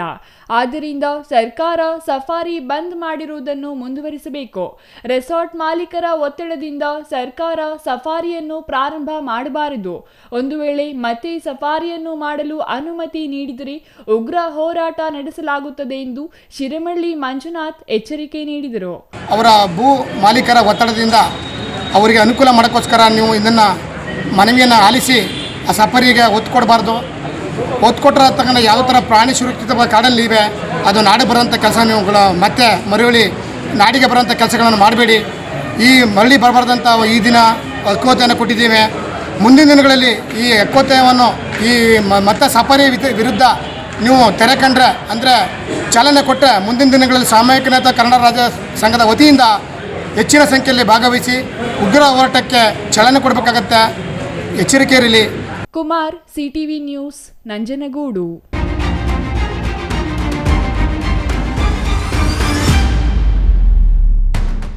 ಇದೀಗ ಚಿಕ್ಕದೊಂದು ವಿರಾಮ. ವಿರಾಮದ ನಂತರ ಸಿಟಿವಿ ನ್ಯೂಸ್ ಮತ್ತೆ ಮುಂದುವರಿಯಲಿದೆ. Shri Manjunatha hardware and innovations 22 ವರ್ಷಗಳಿಂದ ಮಾರುಕಟ್ಟೆಯಲ್ಲಿ ಸುದೀರ್ಘ ಪಯಣ ಮತ್ತು ಗ್ರಾಹಕ ಹಾಗೂ ಎಂಜಿನಿಯರಿಂಗ್ಗಳ ನಂಬಿಕೆಯ ಆಯ್ಕೆ. ಅತ್ಯುತ್ತಮ ಗುಣಮಟ್ಟ, ಪ್ರಾಮಾಣಿಕ ಬೆಲೆ. Engineer choices, architect choices, corporates, house owners, carpenter choices, hardware dealers ಹಾಗೂ ಇನ್ನಿತರರಿಗೆ ಹೋಲ್ಸೇಲ್ ದರದಲ್ಲಿ ಸಿಗುವ ಸ್ಥಳವೇ ಶ್ರೀ ಮಂಜುನಾಥ ಹಾರ್ಡ್ವೇರ್ ಮತ್ತು ಇನೋವೇಷನ್ಸ್. ವಿವಿಧ ರೀತಿಯ ವಿನ್ಯಾಸಗಳುಳ್ಳ ಡೆಕೋರೇಟಿವ್, ಪ್ರೊಟೆಕ್ಟಿವ್, ಫಂಕ್ಷನಲ್ ಹಾಗೂ ಉತ್ತಮ ದರದಲ್ಲಿ ಗುಣಮಟ್ಟದ ಹಾರ್ಡ್ವೇರ್ ವಸ್ತುಗಳು ನಮ್ಮಲ್ಲಿ ದೊರಕುತ್ತದೆ. ವಿಳಾಸ: ರಿಲಯನ್ಸ್ ಪೆಟ್ರೋಲ್ ಬಂಕ್ ಹತ್ತಿರ, ಬಿಬಿ ರಸ್ತೆ, ಚಿಕ್ಕಬಳ್ಳಾಪುರ. ಮೊಬೈಲ್ ಸಂಖ್ಯೆ 9739393927, ಮತ್ತೊಂದು ಸಂಖ್ಯೆ 9008680303.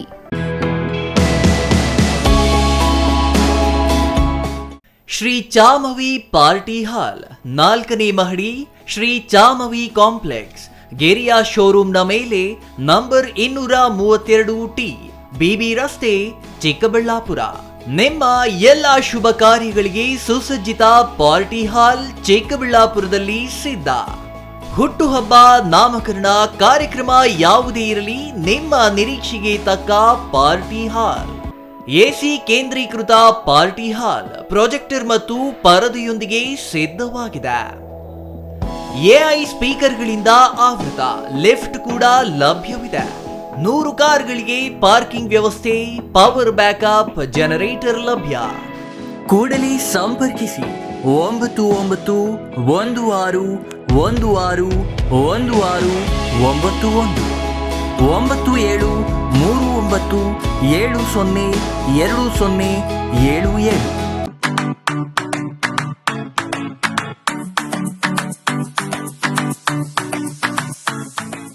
ವಿಷಯ ಗೊತ್ತಾಯ್ತಾ? ಮನೆ ಇಂಟೀರಿಯರ್ಸ್ಗೂ ಸಹ ಇವಾಗ EMI ಪೇ ಮಾಡಬಹುದು. ಮನೆ ಕಚ್ಚಿದ ಮೇಲೆ ಇಂಟೀರಿಯರ್ಗೆ ತುಂಬಾನೇ ತಲೆ ಕೆಡ್ಸ್ಕೊತೀವಿ. ಯುನೀಕ್ ಆಗಿರ್ಬೇಕು, ಡಿಫ್ರೆಂಟ್ ಆಗಿರ್ಬೇಕು, ಮಾಡರ್ನ್ ಆಗಿರ್ಬೇಕು ಅಂತ. ಇದಕ್ಕೆಲ್ಲ ಒಂದು ಸೂಪರ್ ಸೊಲ್ಯೂಷನ್ ಕೊಡಬೇಕು ಅಂದ್ರೆ SMH hardware and innovations Chikkaballapur. ಇಡೀ ಬ್ಯಾಂಗ್ಳೂರಲ್ಲಿ ಕಂಪೇರ್ ಮಾಡಿದ್ರೆ ಇವ್ರು ಕೊಡೋ ರೇಟ್ಸ್ ತುಂಬಾನೇ ಅಫೋರ್ಡಬಲ್. ಇವ್ರದೇ ಆದಂತ ಸ್ವಂತ ಮ್ಯಾನುಫ್ಯಾಕ್ಚರಿಂಗ್ ಯೂನಿಟ್ ಇದೆ. Make in India, 25 years of experience. 80% of their clients ಬ್ಯಾಂಗ್ಳೂರಲ್ಲೇ ಇರೋದು. ನಿಮ್ ಮನೆಗೆ ಬಂದು ವಿಸಿಟ್ ಮಾಡಿ ನಿಮ್ಗೆ ನೀಟ್ ಆಗಿ ಡಿಸೈನ್ ಮತ್ತು ಎಕ್ಸ್ಪ್ಲನೇಷನ್ ಮಾಡಿ ಯಾವ ತರ ಮಾಡಬಹುದು ಅಂತ ಕ್ಲಾರಿಟಿನೂ ಕೊಡ್ತಾರೆ. ಇಂಟೀರಿಯರ್ಸ್ ಗೆ ಬೇಕಿರೋ ಎಲ್ಲ ಐಟಮ್ ಇವ್ರ ಹತ್ರ ಸಿಗುತ್ತೆ. You will get it at the very very best price ಅಂತಾನೆ ಹೇಳ್ಬೋದು. ಮನೆ ಹೊಸಲಿಂದ ಹಿಡಿದು ಹಾಲ್, ಬೆಡ್ರೂಮ್, ಕಿಚನ್ ಎಲ್ಲಾನು ಇವ್ರ ಹತ್ರ ನೀಟ್ ಆಗಿ ಡಿಸೈನ್ ಮಾಡ್ಕೋಬಹುದು. ಈ ವಿಡಿಯೋನ ಬೇಗ ನಿಮ್ ಫ್ರೆಂಡ್ಸ್ ಅಂಡ್ ಫ್ಯಾಮಿಲೀಸ್ಗೆ ಶೇರ್ ಮಾಡಿ, ತುಂಬಾನೇ ಯೂಸ್ ಆಗುತ್ತೆ.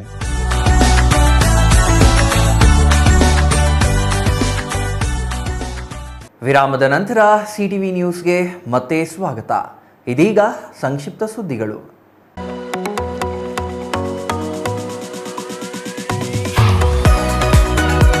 ಗೌರಿಬಿದನೂರು ತಾಲೂಕಿನಲ್ಲಿ ಡಿಸೆಂಬರ್ 13 ಮತ್ತು 14ರಂದು ಕಲ್ಲಿನಾಥೇಶ್ವರ ದೇವಸ್ಥಾನದಲ್ಲಿ ಕರ್ನಾಟಕ ಮಾದಿಗ ದಂಡೋರ ಮತ್ತು ಭಾರತೀಯ ಸೇವಾ ಸಮಿತಿಯಿಂದ ಉಚಿತ ಸಾಮೂಹಿಕ ವಿವಾಹ ಏರ್ಪಡಿಸಲಾಗಿದೆ.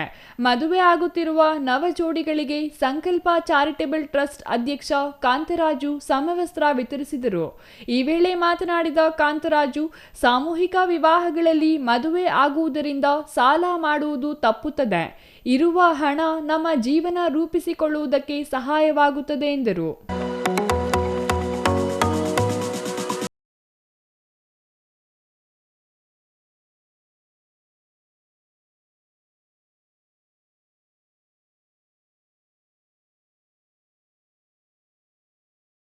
ತಾಲೂಕು ಕುರುಬ ಸಂಘದ ಅಧ್ಯಕ್ಷರಾಗಿದ್ದ ಮೈಲಾರಪ್ಪ ಅವರ ಅಕಾಲಿಕ ಮರಣದಿಂದ ತೆರವಾದ ಸ್ಥಾನಕ್ಕೆ ಹಾಲಿ ಉಪಾಧ್ಯಕ್ಷರಾಗಿ ಕಾರ್ಯನಿರ್ವಹಿಸುತ್ತಿದ್ದ ಕೊಡಗಾನಹಳ್ಳಿ ರಂಗಯ್ಯ ಅವರನ್ನ ನೂತನ ಅಧ್ಯಕ್ಷರನ್ನಾಗಿ ಆಯ್ಕೆ ಮಾಡಲಾಗಿದೆ. ಕೊರಟಗೆರೆ ಬೈಲಾಂಜನೇಯ ಸ್ವಾಮಿ ದೇವಾಲಯದ ಮುಂಭಾಗ ಕನಕ ಭವನದ ಬಳಿ 26 ಜನ ಸದಸ್ಯರು ಸರ್ವಾನುಮತದಿಂದ ಹಾಲಿ ಉಪಾಧ್ಯಕ್ಷ ಕೊರಟಗಾನಹಳ್ಳಿ ರಂಗಯ್ಯನವರನ್ನ ಆಯ್ಕೆ ಮಾಡಿದ್ದಾರೆ. ಭಾನುವಾರ ಆಯ್ಕೆ ಪ್ರಕ್ರಿಯೆ ನಡೆದು 39 ಸದಸ್ಯ ಬಲವಿರುವ ತಾಲೂಕು ಕುರುಬ ಸಂಘದಲ್ಲಿ 29 ಜನ ಒಂದು ಕಡೆ ಸೇರಿ ಸರ್ವಾನುಮತದಿಂದ ಆಯ್ಕೆ ಪ್ರಕ್ರಿಯೆ ನಡೆಸಿದ್ದಾರೆ.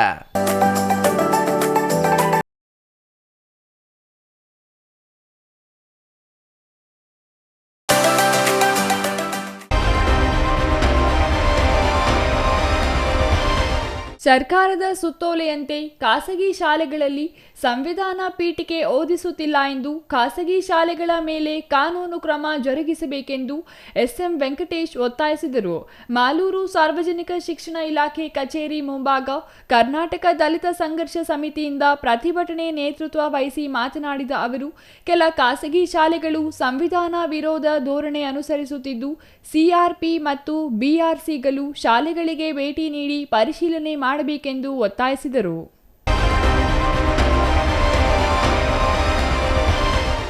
ಕೊನೆಯದಾಗಿ ಮತ್ತೊಮ್ಮೆ ಮುಖ್ಯಾಂಶಗಳು.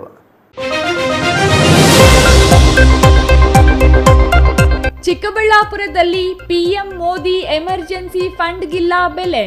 ಅತಿ ತುರ್ತು ವೈದ್ಯಕೀಯ ಸಲಕರಣೆ ಬಳಸದೆ ನಿರ್ಲಕ್ಷ್ಯ ವಹಿಸಿದ ನಂದಿ ವೈದ್ಯಕೀಯ ಕಾಲೇಜಿನ ಅಧಿಕಾರಿಗಳು.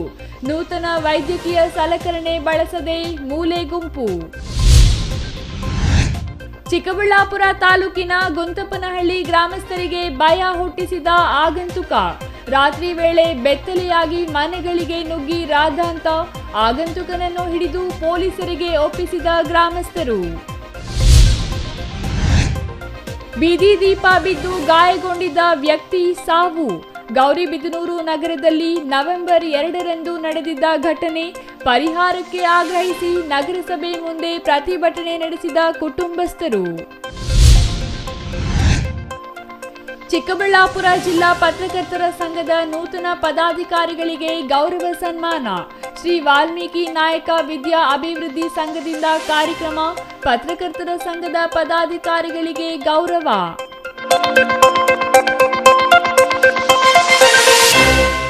ಇದಿಷ್ಟು ಈ ಹೊತ್ತಿನ ಸುದ್ದಿ. ನೋಡ್ತಾ ಇರಿ ಸಿಟಿವಿ ನ್ಯೂಸ್, ಇದು ನಿಮ್ಮ ಜೊತೆಗಾರ.